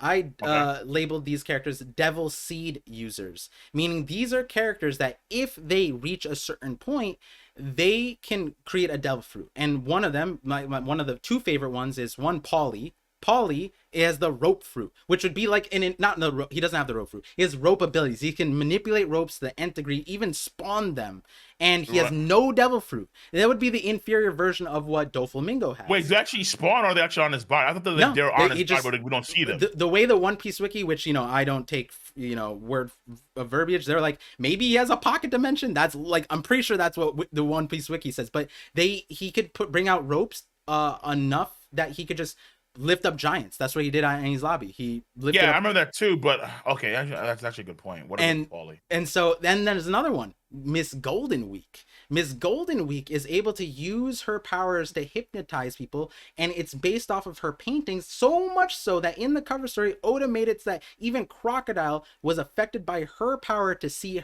his dreams. She has no devil fruit. And the thing is, like, these are, something that Oda introduced very, very early on. These could be Kempos.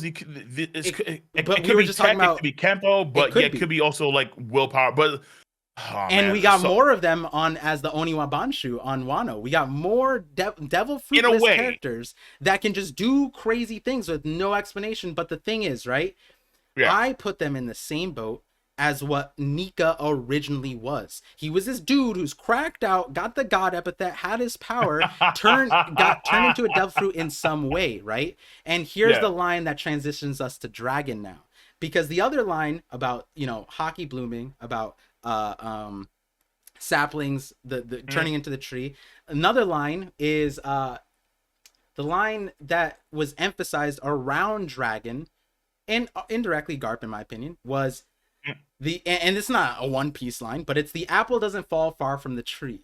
And that was said about Luffy, and now it's like, well, the apple could be the devil fruit, and the tree is this original Haki, person, right? The way I'm seeing it is like these people, once they develop into a tree, they can create a devil fruit. I think that line is multifaceted, but at the same time, you look at characters like the apple doesn't fall from the tree, and we look at the apple and look at it like that, but you can look at the apple and figure out things about that tree in the same way. So if you can say that Dragon has all these wind powers and he is an apple that fell from the tree, right, then Garp could be related in that way. We're getting multiple connections to wind now it's multiple. It's not just a character saying he's like a whirlwind to Garp. Dragon's like that, Garp is like that. And the thing is, the ultimate connection that I put behind them, which I can't spoil, is that the thing that connects Garp, Dragon specifically, Luffy I'm not going to put there just yet, but Garp and Dragon is the freedom sense. There's Oda, one thing that he reiterated twice in Garp's Viva card was that he, just like Luffy, was born to find freedom. That was in the first line. Then the second part is said one of the perks about staying as a vice admiral is that he is more free. Compared to an admiral, right? Yeah, so he stayed there, exactly. Yeah. And then we have the Dragon, who started the Freedom Fighters, who multiple time is on the freedom side, liberating side, and then also has wind powers. Wind powers, by the way, that aren't just on his side. There's also Sabo with Dragon Breath. That's a taught Ibuki, that is a taught move, right? That's not a move tied to his devil fruit. If you want to say Dragon has a devil fruit that gets the wind powers, I'm fine with him. Like, Zoan power, cool. I think it's a Haki type power or a martial arts thing because he taught it to Sabo. But the thing is, Ivankov also is able to use wind pressure attacks. When he winks, he creates shock waves as well. You mentioned it too, Galaxy Wink. That another thing that we're connected on. That's air pressure. But like air pressure can be used with just like, I don't know how his eyebrow or his eyelashes could do that, but that could be a physical thing. Because here's the thing: so the Haki eyes are that. I'm just saying. Are we scaling his eyes to? He broke through impel down. People are weird. Zoro's jaw can hold a sword while he's doing all sorts of things. Like, how are his teeth that powerful? How are Zoro's teeth that powerful? What's going on? If you watch my Zoro video, the answer's there actually. That's crazy. Listen, dude. All right, listen.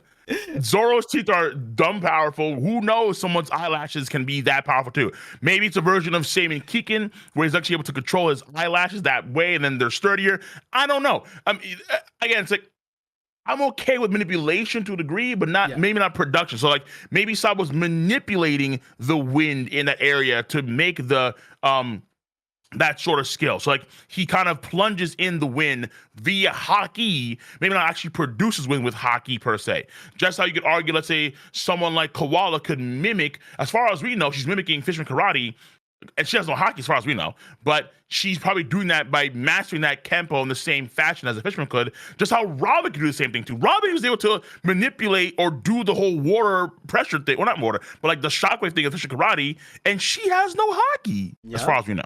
And as far as we know. In my Sanji video, I explain why Robin, Koala, and Fishman are able to do it. There's a thematic behind it. But what were you saying about that? Well, I was just going to say it's like, the reason why I think I have to ultimately, because I see what you're saying, but the reason why I think I have to sometimes kind of put like a ceiling on this, and I can't go that far, is because Oda himself has kind of shown where like, you have the emotional states, and the emotional states you can do crazy high-end things, obviously, and then you tend to manipulate the world around you in some unique ways, potentially, fair enough, fine. But at the same time, there's always limits to it. Like, for example, even though they were in a crazy emotional state, which could explain why someone like Kinemon, who got coasted by Law in Punk Hazard, is able to fight against, Kaido in a group, ultimately Kaido still destroyed them. Because their emotions going to take them so far. There's limits to what someone can do, but the Devil Fruits a lot of times tend to bypass those limits, especially if they're like broken abilities. But the idea is that you're limited, you're capped in some way, and so you can have these guys give their lives and everything up, but they ultimately just can't beat Kaido. They're not good as Oden. They can't even like reopen the scar.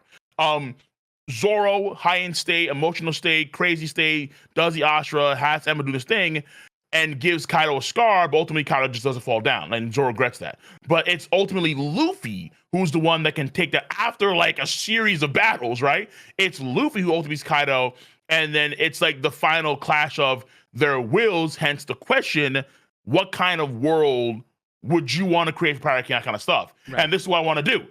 The same with Katakuri, where Katakuri ultimately stood tall after 5 minutes. That's what the fight was like a quote draw, I'd argue. However, he falls down when he realizes that his will is inferior to Luffy's, and then he's okay, fine. Because it's like, so like there has to be caps. There has to be like some ceiling. So I agree. We talked about the caps. I think that my Devil Fruits are training wheels for Peak Haki video explains some of the caps, especially for humans, right? Some, but not like all of them. I mean, my Big Mom video recently actually would lend itself to why Kaido. I don't talk about Kaido too much in that video, truthfully, but the concept behind it is important because it's like, it's a little weird to say in Kaido state, but it's specific about Onis and their lore in Japanese mythology. The way that Onis work is kind of rooted in inherited will.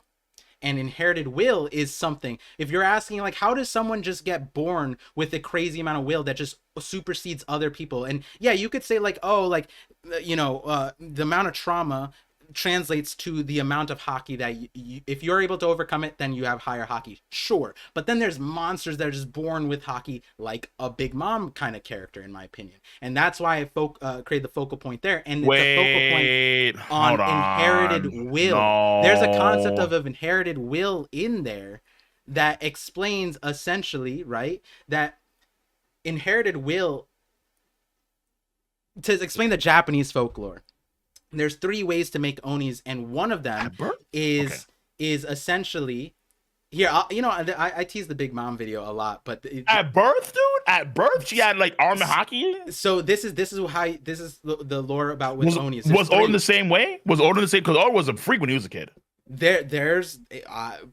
There's a few people who made the connections. I like making my videos so people can come to their make connections outside of my connections. And that just was like Oda. That was fast and loose, yo. That was a fun one. But in this one, right, Onis can be born, right? They can just exist. Onis, there's certain Onis that are just so powerful they just existed for all the time. But there's also Onis that they are created when someone dies from intense trauma, they are reborn as an oni.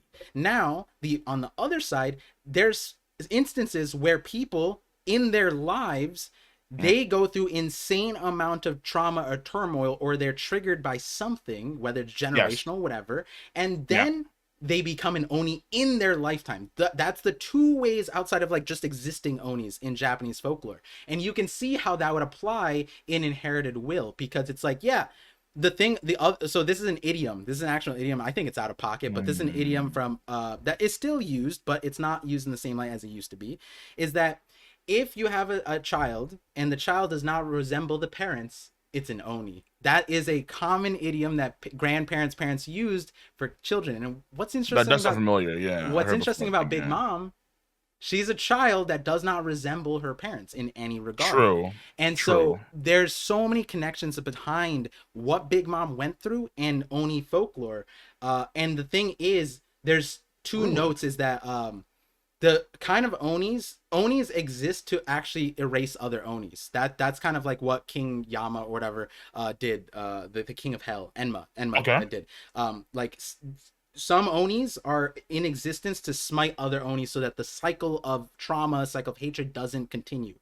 But the other part of it is that the onis that come from people that like they turn into onis in their lifetime, those are the most wicked onis, those are the most powerful onis. So Okay. people, so there's two sides of it too that I think Oda is applying. And so like this video is like last year, end of last year, so Mm. I don't remember too much of the notes. But the thing about it is, like, we know inherited willpower is one thing. We know that there's something tied with devil fruits pushing on wills. There's wills existing in devil fruits. But then there's also the D clan. There's also, like, how does Roger and Luffy share a same dream? They're not related at all, right? There's certain quirks that was passed on to Ace, but not to Luffy, right? Right. Something Rayleigh said was like, yeah, Roger spread the will across, like the like a fire, a wildfire Honestly, across the hold will. on.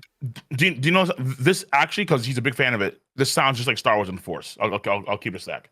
Yeah, I wouldn't put This it sounds past it. very similar to Star Wars and Force. It does. I personally, outing myself, I wasn't into Star Wars. I'm not like an anti-fan or Okay, anything, fair, fair, but fair, fair, fair. I know, because I watched Clone Wars and like some of Star Wars, but I didn't, like, growing up I didn't have it. But in recent, I talked to Rogers Base, and him, Brago all had like the Mm. Order 66 thing, and like there's so many aspects that came up where it's like Oda's a huge fan of Star Wars. I wouldn't put it Yeah, past he is. Yeah, yeah. him tying in connections there. And I think there's another series, it's not on top of my head, that would play very, like, very solid as a connection here. Right. But it makes sense when you tie yourself to these, like the monkey family, right? They all are doing the same thing, I think, just from Yeah. different career paths, right? Like what Garp did on God Valley, Luffy probably would have done too. If he joined the Navy, he would have got credit from Arabasta and Dressrosa, things that Navy people got credit for, right? Like Luffy essentially would be doing the same thing. And I think Dragon is an example of someone going a stark contrast of Garp, which, an interesting point about why I Mm. think that Garp does care about freedom is, one thing that I note in this Garp video is that Shanks, Garp has a huge disdain for pirates, calls them scallywags, says that I respect Roger despite him being a pirate. Like he Yeah. dislikes pirates to the nth degree. But you know True. what's crazy? He never down talked or slandered Dragon. He not a single time when Dragon was Yeah, he's mentioned. not a pirate. Yeah, yeah, right. He's not a pirate. Yeah, yeah. And so it lends itself to, like, hey, wait a second, the Revolutionary Army is way more diametrically opposed to the Navy and the world government than any pirate could ever be. There's not an Right. organization that's going against the Navy. So if Garp does not care about Dragon and he hates Shanks for some reason, right, it lends itself to, hey, Garp probably is in line with Dragon. It's just that Garp was in the Navy first. I want to agree with that. I am. The Like, Revs Fuji didn't told me the exist. same way too. Same with Smoker. But certain characters are probably more in line with Dragon among the Marines than people first think, because they hate how restrictive the world is and how the world government, they lie and then they keep on doing these things to try and maintain the control over the world. And so they're more in lockstep with someone like I think that Fujitora probably regrets becoming an admiral now because like fuck I need to follow you. That's why that's why he was okay. He was cool with the idea of Kainu saying, okay, well now you're not allowed to come back And he's like, I bet. into the main yeah forest. Yeah, fine, friend of fine. I'll go on the seas. I'll travel. I don't care. You know, like I don't give a damn. And then Smoker, obviously massively on the fence. Just like he's going one way. He's flipping over probably real soon. And if he's not sword, yeah, he's gonna be sword soon. The question though is, are they willing to go so far, like Dragon, as to be genuine? Let's take down the whole system, or at least take down the top echelon of the system, where it's the most corrupt. And Dragon, yeah, I mean, well, Garp, probably. Smoker, maybe. Fujitora, maybe. Well, actually, Smoker probably. Fujitora, maybe. Yeah, Fujitora's a maybe for sure because there still has to be adversaries for the guys fight against in the future. Duh. I think with Smoker, right? Like there's in Arabasta, in Punk Hazard, there's like this notation that Smoker kind of wants to go his own direction. Yes. Right. Like it, and the thing is, what's different about Fujitora, right? If he were to spread separately, I think he'd be a lone wolf. And what's really important is what Mihawk actually says. The most formidable power is the ability to get allies behind you. Something that we do see in Luffy, Blackbeard, Buggy, even Buggy, but also Smoker. Smoker has a devout, was it G5? No, not G5, right? Is it G5? G5. G14? No, G14 G4? is the other one. Like oh, maybe it is G14. I don't know. Well, yeah, because they were once near Punk Hazard. Those guys, they were like huge. Whoever they are, basically this pirate navy people, right? Like those are people that are like devout towards Smoker. They actually were like pirates because they were doing like a lot of dirty things, and we're like, wait, why are these Marines acting like pirates? What's going on here? Yeah, they were like pirates. Yeah. And so in that context, now we have Shanks, we have Garp, and last time we left off on, I was talking about Dragon in a way. Where if you accept the elemental Haki thing, you said that would put him at like Logia feats, right? Because he then like Log Town, but where Baltigo had like natural winds, and that like is that also elemental Haki, or is that an island thing? Or no, but that's why I think like the line between like. Oh, I know. All is fast and loose, and I like the idea, but I have to lean towards there has to be some limitation here because.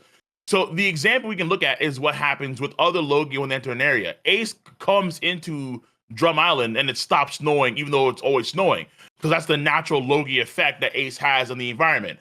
Crocodile's abilities are amplified when he's in Alabasta, I suppose, because he's a sand ability user and he can manipulate way more of the environment around him. He can make a little sand. He can make like a little tornado, and it becomes like a gigantic sandstorm like after a few hours. It's always windy where Dragon is because Dragon is the wind. He brings the winds with him. It actually harkens back to Kaido's thing too, though it's not a Logia thing. But because Kaido's a dragon, he brings the storms along with him. And in mythology, those sort of Eastern dragons can control all the elements in the storms as well. That's why when Momonosuke started to exist too, there was a thicker storm clouds that'd be blown away by Luffy and Kaido's Kagesaki clash. And it just feels like there's certain people that have a natural effect on the environment, but it's like a unnatural effect because of their different abilities. And here's the thing, though, right? Like Shanks, Haki, Garp, Haki, Mihawk, Haki, right? Yes. Like, you know, in terms of these last characters and mystery characters, sure, maybe we add a Devil Fruit to Dragon, sure. I'm not opposed to a Zoan Fruit. I think it's elemental Haki. But if we were to just think about it like this, right? If we talked about why Shanks is so powerful, right? He's protecting the new era. He sees a future and he's trying to fight that future, something nobody else is doing. Ideally, he doesn't doubt, right? That is why he's this strong. I think we can agree that Garp is doing something in a similar sense on the other side of the world, right? When Kobe, you think about it, right? It's, you know, Kobe's one thing, but Aokiji was his protege in a way, right? Yeah, in a way, but I think that Kobe for him is particularly more, the case. And, right, way more, yeah. But the thing is, it's like Garp has been here since the era of rocks, then the gold, before the pirate golden age, right? Whitebeard's age. He's been through so many iterations. Yes. He's been here for longer than Shanks has been alive, right? He said that to Luffy too, right? So that is could explain it another way where, yeah, maybe Shanks has greater Haki potential because it's a shorter time period, but Garp has the benefit of the lengthy time period. But here's the thing.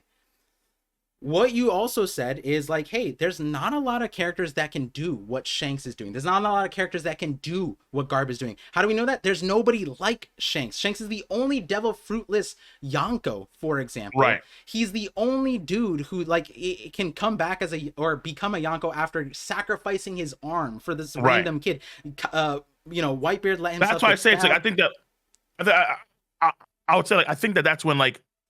If there's any onus, I think that Shanks had to become the man he is today. I think it's Luffy. I think that the same way Luffy got inspired by Shanks, it also sits the other way around too. Right. Where Shanks got inspired by Luffy in order to become the man that he is today. And I think that ultimately the idea is that Shanks probably did get weaker. Actually, I think he got like a lot weaker when he lost his arm because he couldn't use his sword skills anymore, which is why Miyagi was so. I think that's why Miyagi was so kind of saddened because there was someone that kind of viewed the world similar, you can argue, to him instead of like swordsmanship and improving, being better, that kind of stuff, and be like the greatest that particular thing. But Shanks kind of forego that because he saw something better within Luffy that would one day lead him to the same place that Roger be. He made that bet on someone like Luffy who aped the ability that he most likely knew was the Nika ability, but we have to wait and see that's actually confirmed by Oda, right? And that takes a lot of resolve. Exactly. That's why I have to fit.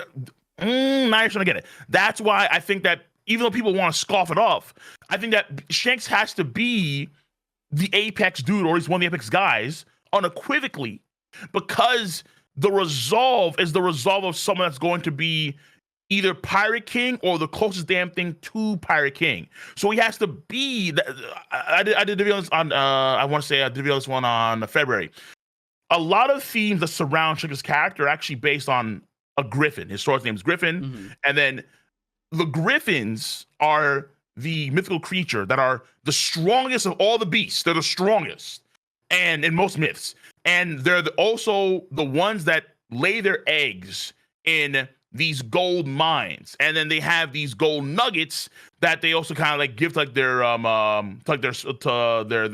kids. They are the creatures that guard the treasure.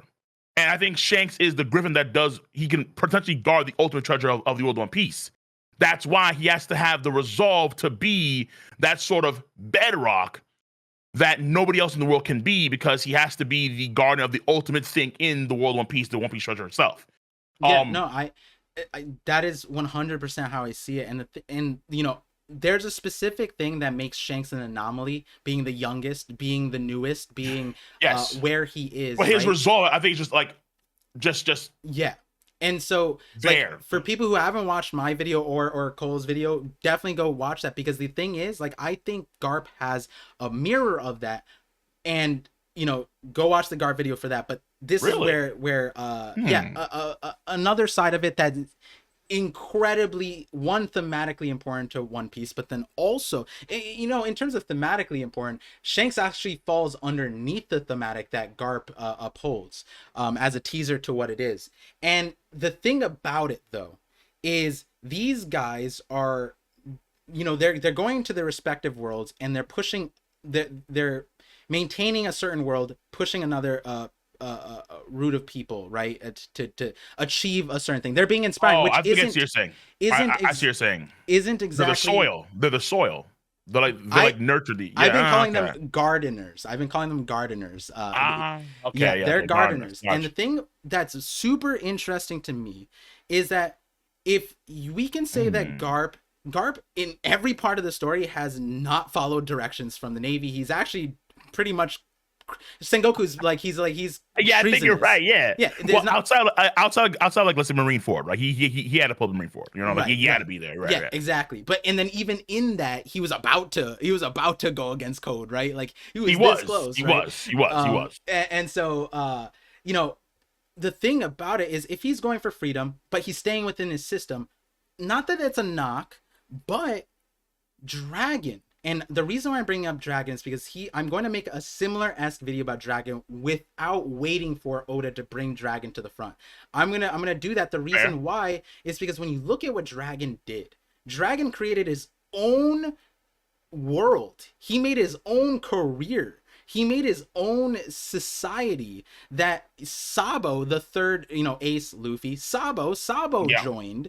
And yeah. this world is something that Luffy wants. But the thing about Luffy is Luffy kind of like innocently, through his naivety, is just going through his past. Like, I want to protect my friends, and that's constantly built up, built up, built up. Like, this thing's wrong. I have the power to save these people. They do I'm want gonna do similar it. things for sure, without a doubt. Yeah, without a doubt. Whereas But I Garp, think, but I think Garp, that there's certain demons that Dragon has that kind of like.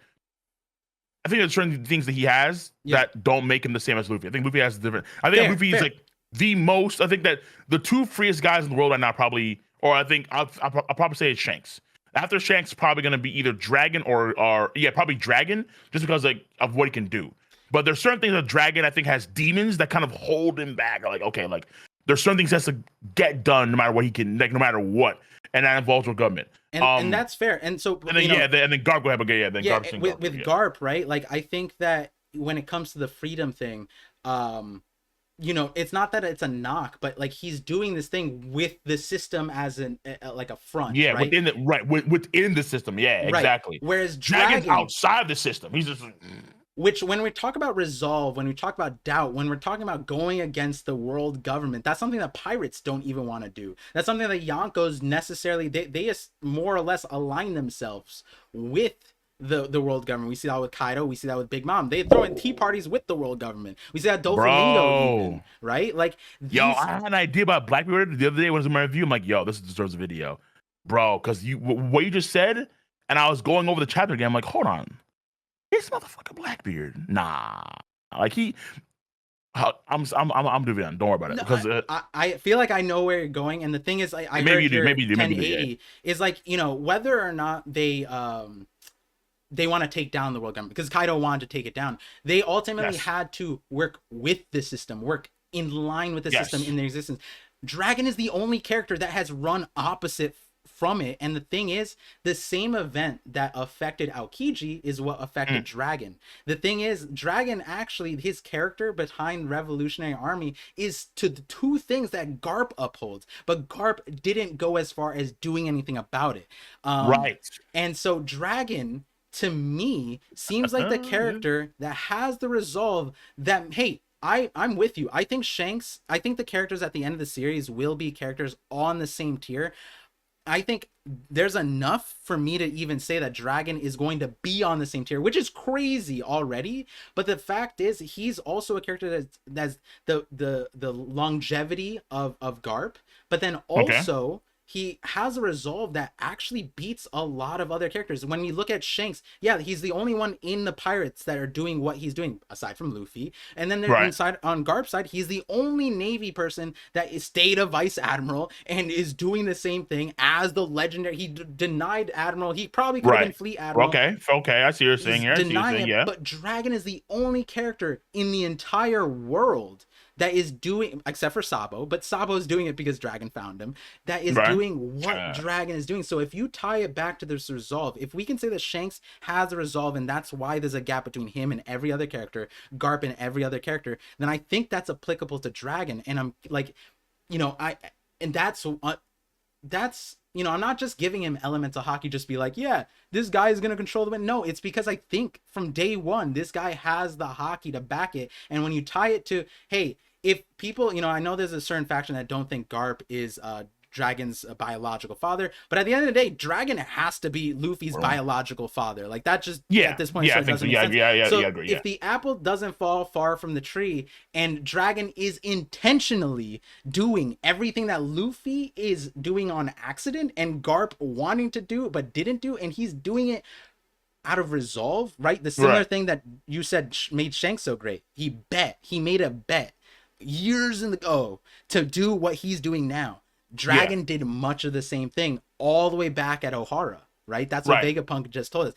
The difference though is that like in terms like that, it's like for the story, for the narrative story, the bet that they're making is on a different scale. And it sounds kind of ridiculous here, but the One Piece is the penultimate bet. That's like the biggest bet. So you have to kind of live up to it. That's why, even though I feel like Blackbeard doesn't have that same resolve, or maybe has like the anti-resolve in terms of his case here, where maybe Emu score the same thing. Where, like they have like a reverse resolve, where like their resolve is like to be is to like suppress freedom. And Yes. they're so hell bent on doing it no matter what that they're so resolved to doing it that they'll do anything. Like they're kind of like black holes, like where they want to swallow all this shit. Like they're the darkness, right? Pause, but continue. Play. Yeah, what is it? All right, I'm gonna do this. Okay, the man literally has a black hole ability. Don't I'm sorry. You right? added the word swallow though. I'm just gonna point That's what they do. That's all right. Okay, listen, man. Continue. Pause. All right, episode. So that's what they have on that opposite end. But then on the flip side, you guys have like Luffy and Shanks, where they're more like stars, where they shine the brightest. They give energy and life to the environment. We see how Shanks literally his fleet is ass, but his crew is so top heavy, and he literally helps these people live in the most dangerous part of the world, the new world. And they're all like old men and women that can't really do much and weaklings, so on and so forth. And the idea ultimately is kind of like these individuals, these ideas of nature, of like, not, oh man, it's not necessarily good and bad. Yeah. It harkens back to what, and I maybe because I went back to the manga, and I seen them in the manga in the viz. But I remember in the anime, and it was such like a clear line to me. In Skypiea, in the anime at least, Gonfall explains that Enel isn't necessarily evil, he's just bad natured. And that to me, I thought was a very interesting line of thought, where you don't necessarily have evil people, but you have bad natured people in the world.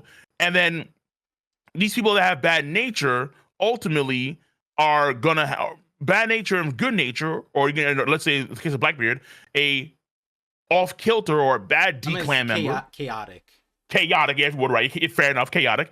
That is the true issue here when it comes to their ideals, where like it's the ideals of how to view nature itself and how to view structures itself. And that's where Emu and I think BB align, but then they don't align with people like Shanks, with Garp, with Dragon, of course, with Luffy. So ultimately speaking, because Dragon wants to tear down the system, in part he's also restricted by said system in a way, because he is so hell-bent on taking down that system. Garp has to operate within that system. Shanks and Luffy don't give a damn. They do their thing. Whereas Blackbeard wants to control the entire system like Emu. So it's like someone that wants to control the entire system, you can argue would have to be then the one he'd have to be able to like destroy anyone that's within that system, i.e., someone like Garp. And then Dragon, who wants to bring down the entire system, did engage with Blackbeard first, who wants to control the entire system like someone like Emu. So it kind of feels like maybe there's going to be something there with Dragon and Blackbeard too. No, I love this. But I love that you said this. Oh my! So all right, let me hit you with this. I just can't like these themes I thought before, but I just can't. I can never actually like put them into like real writing because they're so loose. I'm still waiting for more information. Let me hit you with the last chapter though. I was like, okay, fair enough. Here we go. Okay, so shout outs to my current, like, I think probably my favorite video across my channel. It's separate to a lot of things, but it connects a lot of ideas. It's okay. I'm gonna tease it. It's been out for a while. Maybe this will get more people to watch it. If you want to watch it, Cole, I think you'd like this one. Okay. It's the theme. The video is Eam is a Cleboterman. Okay, and the essential idea that I have around Eam is that, and you know, I'll let you. I think I know where you're going, but where you're going is kind of saucy. Yeah, because so you would like the video for sure. Okay, go ahead. But the thematic that I had 3 Emu videos. Actually, I have 7 in total. 4 more scripted, but then Shanks came out, and then Garp came out, and now it's all backlog. I have 5 Shanks videos and 2 Garp centric videos and 1 Blackbeard video. So now the rest of the Emu videos are in backlog. But the 3 one that I put out is essentially, if Sun God Nika is imagination, if Sun God Nika is freedom, then Emu has to be the opposite. And so the way I saw it is that Emu is representative of fear and oppressing that freedom. But the thing is, when you why is oppression the important part? The oppression part is important because as you get more freedom, as you are more free, more free thinking, your imagination increases. That's why it's Right. fear Yes. versus hope, right? Sun God Nika's hope. You know, when you hope for Sun God Nika, he exists. If you create fear, diametrically, you would also create some kind of manifestation. So that's how I see Emu, right? And there's this person at the top of the world, right? And the important thing that you said is the ambitions of the Pirate King are greater, or should be the top tier. And I Yeah, don't like the disagree with penultimate. you. Like, yeah, I yeah. don't disagree with you, but there's something important about the Pirate King thing, is that Roger didn't know what came next. He didn't complete what came next. See, the Or thing he is, couldn't. Or he couldn't. Like he was there, unable but to for the some but the reason. Yeah. important thing is there is something after. That does. Yeah. Yeah. And the something that's thereafter is, we had a lengthy conversation, and me and you agree on how it plays out, though we probably had a lot of time to think about it. Artur had a different Right. perspective Yeah. Right, exactly. on Yeah. it. But what Because Oda did Whitebeard's say the One Piece should be like the last thing, and I did say yeah. So Oda did say like right, the One Piece should be like the last thing, because there shouldn't be anything else. Because after that, like, well, it's really the point of the story outside like Luffy's like final dream, you know. yeah, right. But And the way so something's play out, yeah. the thing is, it's like after the One Piece is found, is the world gets turned upside down. And so Yes. my thing, and I thought about this actually because of 1079, because of what Blackbeard was doing. I was thinking like, wait, you know, the Pirate King thing might be a path towards turning the world upside down, but why is that the only way to turn the world upside down? Couldn't you turn the world upside down by what Dragon is doing, by what Bro, Blackbeard this is doing? Blackbeard video is gonna be crazy, man, because we're thinking the same thing. You said it right. Dragons, you know, this is the way I see it too. And there's real world examples of this. If you're running a revolution, if you're running a coup, you have this sort of the same ambitions of the person that comes thereafter. Sure, you want to put a different system, but you want to put a system, right? And the Yes. system could be good, but you haven't implemented it yet. I think that all Yes. systems are going to be bad at the end of the day if they live long enough and there's no like a way to balance it, you know, correspond. That's the problem with the world government. There's no balancing act for it. And the thing is, I see Dragon and Blackbeard, as interesting as it sounds, is Dragon or Blackbeard are organized versus chaos, you know, in terms of what kind of system you would put in play. They both want to turn the world upside down. They want to replace Emu, so to say, and put their own system. So they're actually similar. They want to make Kaido. Like, what do they want to do after they got after One Piece? Like, they want to like world conquest, world domination, yo. They ancient weapons. They're gonna pull up all the stuff, and we want to rule the damn world. And then they're gonna do so. And knowing Kaido, it would have been like a might makes right world. And Big Mom, I mean, Christ, Big Mom's world would have been just nuts, like in itself. Right.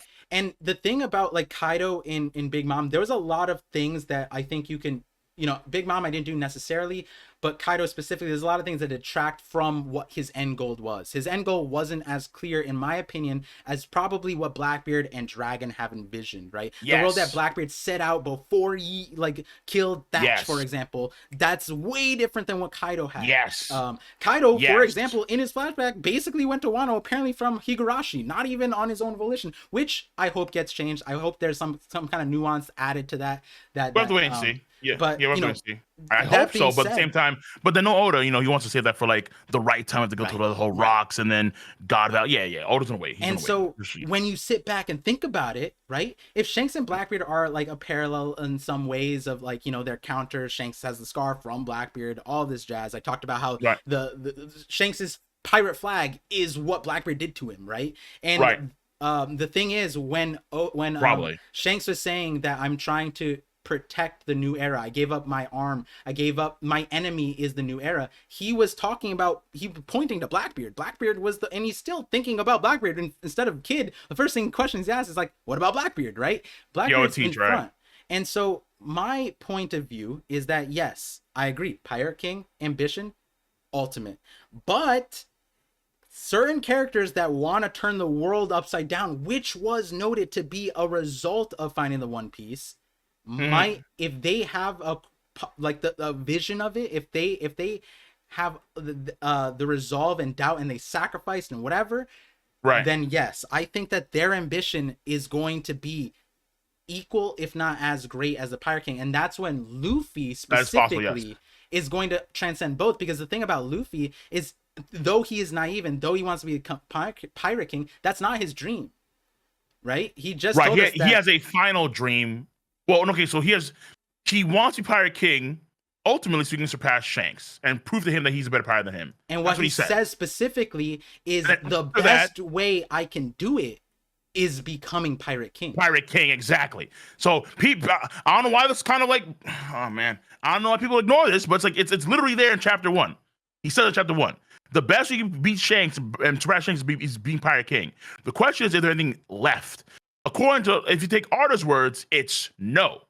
Nothing is left. It's gonna be like the final dream, and that's it. The world's turned upside down, and people adjusted that information, and then we have our final dream. Probably like the outset of the global feast. That's my theory, and then we go from there. Yeah. But the opposite way is that we have the One Piece treasure, and then the world's turned upside down, and then we have this crazy revelation. The world's going to chaos, and then you have the next leg guys potentially after Shanks, which would be either A, Blackbeard, or B, Emu, depending on how things want to roll. So that's where things get like extra saucy because like, okay, so now we have like the true, like we have that sort of like typical, like crazy end of the world, like the world's gonna be like destroyed maybe or controlled by this all-powerful force entity, Blackbeard, and we have the final, so that'd be like the final battle essentially. Yes. So but it all depends on how Oda wants to do it. And is it possible where like we do get the final war before we get to One Piece? That is possible, and I'm kind of seeing signs of that. But I'm still also of the mind where we could have that after the One Piece treasure is found too. It just depends what Oda wants to do. You know, like there's two options here, so it's really hard to tell. I look at it like what Rayleigh told us, right? Like depending on what your journey, what your life experiences you get, the One Piece, what you do with it changes, right? You'll come to a different conclusion, so to say. Conclusion, right? And yeah, so that exactly. conclusion, you know, implies that there is something that comes right after. And we know Roger had a story afterwards, right? It wasn't that the One Piece was found. He found the One Piece, right? Like it was named the One Piece. The story didn't end, right? There was something, he couldn't do anything. He was too early, right? Why was he too early? There's something that you do afterwards, in my opinion. And I think it's connected to the One Piece, but like what Luffy said, being the Pirate King and getting the One Piece is tied to that. That's, you know, the world government fumbled there because they named everything. But Luffy said that's the easiest way to get to his dream. I think that Luffy, Dragon, and Blackbeard share that side of the dream, the aspiration. But the thing is, Dragon and Blackbeard, it might be a separation thing, right? Where Dragon might be on Shanks's boat, where Shanks doesn't necessarily care what the world looks afterwards. He's putting it all on the New Era. New Era figured it out, right? Dragon might not care about the Pirate King, like the world ambition part that Luffy has, but he cares about turning the world upside down. Blackbeard and Luffy might have both. And the thing is, the way they go about it is Luffy's unintentionally doing it and Blackbeard's intentionally doing it. And my thing, in this is a personal value, is I think the best people to put in certain roles are the people who like unintentionally should deserve it. The people who intentionally do it, it's a different thing. But you know, I think that plays a very interesting role in One Piece, because when you look back at Grand Line, early Grand Line is Luffy's trip completely unintentional, right? Blackbeard's trip completely intentional. You carry that on to the rest of the story. It's like, in terms of, if Luffy's going to be the one to flip the world upside down, he's going to do it unintentionally, and Blackbeard's going to try and do it intentionally. So whatever Blackbeard's doing right now when it comes to, hey, I want to become a king, that's probably his way of the easiest way to turn the world upside down. Yes. And so when earlier when you so like you can do it, so you like, they're both changing the world, quote, turning it upside down in some ways, but it's gonna be like they're not equal in terms of turning upside down. Like one has a way where it's gonna be more conducive to most people, where we're gonna start, and I think the main symbolic thing is gonna be like the destruction of the main barrier of the world, the red line. Once that goes down, then we're gonna see, okay, so like let's say in Blackbeard's world, the world's upside down, but something like the red line stays. He wants it there. For him, it's more purposeful. He likes it there. But at the same time, something like Luffy, we have to rip that. No, it goes off, because the world is going to be at its best when there's no barriers, no borders, no nothing. We are at our freest. So it's like it kind of, and I think that if there's gonna be, let's say, a global feast coming in the story, then I think that's gonna be like the key, like that's like the final like sign of this, where it's like everyone anywhere across the world. And I think it harkens also back to Vegapunk's idea of infinite energy. We are limitless. We are truly at our freest, right? We don't have to starve anymore. We don't have that bullshit. No, we can do the things we seek to do. Our imaginations are free to run as wild as they possibly can. And we live in a world and we live in a time where we are at our zenith, I'd argue, kind of before the world government like took over 800 years ago, pre-Void Century, something like that. Yep. But again, for Luffy's to be unintentional, that's not what he intended to happen. But given how he wants to have like this quote dream, that's what's going to wind up happening, because he's going to be suppressed by people that actually want to truly suppress the world to its utmost. Yeah. Right. Yeah. No. And so to paint the picture, right? The point of this last part was that because I need to go, because it's like, you read it for like hours. Yeah, this is the last saga of this conversation. But I think it makes sense, especially now, to see Dragon there. Last time we talked, I think we were on we were at odds, and we kind of like saw different sides. But I think especially now, when we have a little bit better of understanding of the willpower, I think it's there where it's like Shanks and Dragon are on a similar boat. Garp is going to be the ceiling that Blackbeard will break, that'll put him like to a level where Luffy and Blackbeard will be the two characters that break all of the ceilings with their ambitions tied together, unintentionally, intentionally, whatever it is, they have the ambitions.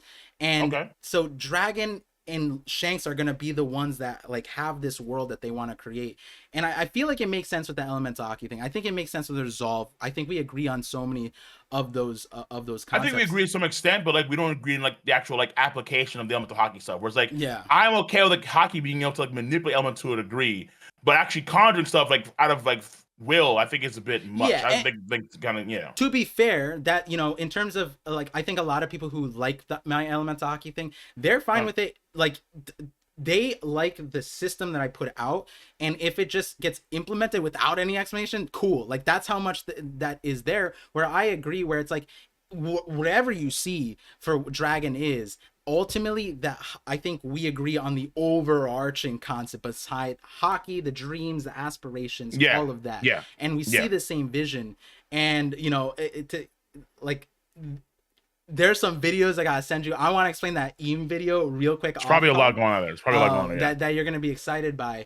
But honestly, the fact that we on my channel, the term mind rope, we connect the that was an interesting video for sure. That was an interesting take for sure. I do like the idea because it feels like there's a dynamic power that One Piece has now, when it comes like natural and unnatural. Now we have the difference between like dimensional stuff, but then natural stuff would actually kind of coincide with the idea of like we are all connected together. Like, again, this is very Star Wars. Like there's always like this general force that exists in the atmosphere that connects everyone, even across space and time, right? Which is why you could even have things like the wills of the past affecting the wills of people today. Someone like Oden could die, and then that will goes over to someone like Yamato. Someone like Luffy can inherit the will of someone like, let's say, Joy Boy, centuries, like millennia ago, potentially. Someone like Blackbeard could inherit potentially someone like Sebek's will. So like all these different sort of like wills, and it's not really like fate and destiny. It's more like I don't know, maybe it's more like a literal soul thing that seeps into the characters at sometimes, because Oda's now applying mass to memories via Kuma's ability. I'm like, okay, so if that's the case in the soul, and Oda can take this a lot of different ways, obviously. But again, I just want to keep in mind that be open to the idea that Oda's power systems, it could be the case there where it's always there, but it could also be the case where it's just really fast and loose, and he's kind of just going with the flow, because whatever looks the coolest, the best, whatever works, just kind of works within that system. I think a lot of times Oda's like that, but hey, I could be wrong. I could be wrong. And if you want to see why Oda might have been implementing it from the start, Definitely Yeah. check out some videos. Thank you guys if you guys are coming from King of Lightning's channel. Yes. Appreciate you guys, and obviously my viewers. I always say, I literally off my live stream, I was like, "Yo, I'm tuning into King of Lightning this week for sure, for Let's sure." So go.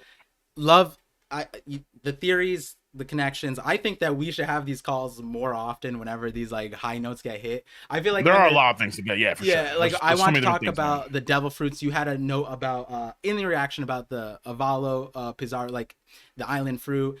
Yeah. Something that I actually predicted on my channel, which is crazy. I'm also like, whoa, and but like, I think that lends itself to a whole separate side because we've been talking about hockey. I haven't Yeah. shared to you my perspective on devil fruits, and so one day in I the have a few of future, them too. I have a few of them too that probably go like in. Like, I have a plan that's gonna probably go like insane, intense. yeah. So I'm Yeah, looking yeah, forward to that, guys. Look yeah, forward to the few videos. yeah. The Gart video for sure. Cole, I think you'd like some of the videos we talked about. The Zorro video, the Zorro video for the That was a good memes. one. The Yeah. memes though is actually like you need to watch that one for the memes. It's a legit theory, but the memes that have come out of it unmatched. I know your community will go nuts if you guys Yeah, I take want to that see. one. Yeah. I want to see this one for sure. Man, I feel like there was something else I'm gonna say, but I feel like Oda's gonna write the chapters in a way where we're gonna naturally know, like, yo, this is a good time to talk again. So I'm looking forward to that Yeah, conversation. I Thank am too you, for sure. Cole, for blessing me with the kingly presence that you have. Yo, great convo. This is a great convo. Like, really does open the mind of a lot. Like, of course, for me personally, more things to talk about, more videos get out there, and of course, just more expectations for how good it's going to become. Like, I mean, it's already amazing. It's Final Saga so Yeah, far. It's been outstanding. And I hope next chapter we focus. We still maintain on the Fullet Island. Let's wait and see. But I I agree. mean, yeah, it'd be tragic if we go back to that right now. I'm like, oh, please. But honestly though, but I would say like Oda's really doing his best to make the Final Saga as best as possible, and so far he's living up to that. Because man, Lexi characters are popping off. Yeah, All right, yeah. so soon Mihawk, soon Dragon. We're gonna see some gnarly stuff, yo. I'm It's gonna be so crazy. excited. I'm so Yeah. excited, All right. and I'm We had to glad. get out. Yep, All right. I'm glad that you enjoyed this free conversation. That Oda's inspiring the free thinking, freedom of speech, right? All that jazz. So with that, guys, look forward to the Guard video if it's not posted already. It might be Yep. out for the members. And looking Oh, forward. one last thing Oh, too. yeah, yeah. I wanted them to know too. For your fans, I did do a like full on coming out tomorrow, hopefully. A full on masterclass power scaling video, like a Ooh. full on like mathematical power Ooh. scaling full on masterclass video. It's like gonna be an hour long. It's I had my guy Jafar Matter working on it for like a few weeks now. It's been like I want to say like 3 weeks. It's been working on this video. And so it's a long hour long video. It's gonna I think it's gonna be a really good video, honestly. So check that out whenever you can, if you have the time for it. It's gonna be pretty lengthy, and it's gonna kind of give you a better perspective, at least my perspective, on how powerful we saw on Onigashima and things of that sort, and how they are in in principle. Maybe not how Oda intended them to be per se, but how they could be powerful in principle. Yeah. All right, but I'll put it like that. I Yeah. like that. I love that you're doing something like that. And Oh yeah. another thing, I blew like Cole is doing so much on his community side. His community is great. We do a lot, dude. They did like a One Piece YouTuber WWE and made a character of me and had a slam down. That's another dope thing that Cole's doing. So it's like in terms of like Joy Boy, in terms of being free, that's some next. Imagine telling Oda like, yo, the creators that you inspired to make channels, I turned them into wrestlers Yeah, and wrote yeah. storylines. They turned me the wrestlers. I was actually in contention for the Mugiwara title. I lost it to Uzumaki Khan. That annoyed me. My stats are too low. I don't care what they say. My stats are damn too low. All right, they made me 300 pounds. But yo, you have to make me smaller, dude. I'm athletic. Hello, what is Yeah, this bullshit? yeah, Yo, yeah. you have to make me smaller. Yeah, all right, that's it. Wait, how do you head out, dude? Oh Yeah, my yeah, god. yeah. We could, All right, guys. oh boy, Thank you. Peace out. great time, dude.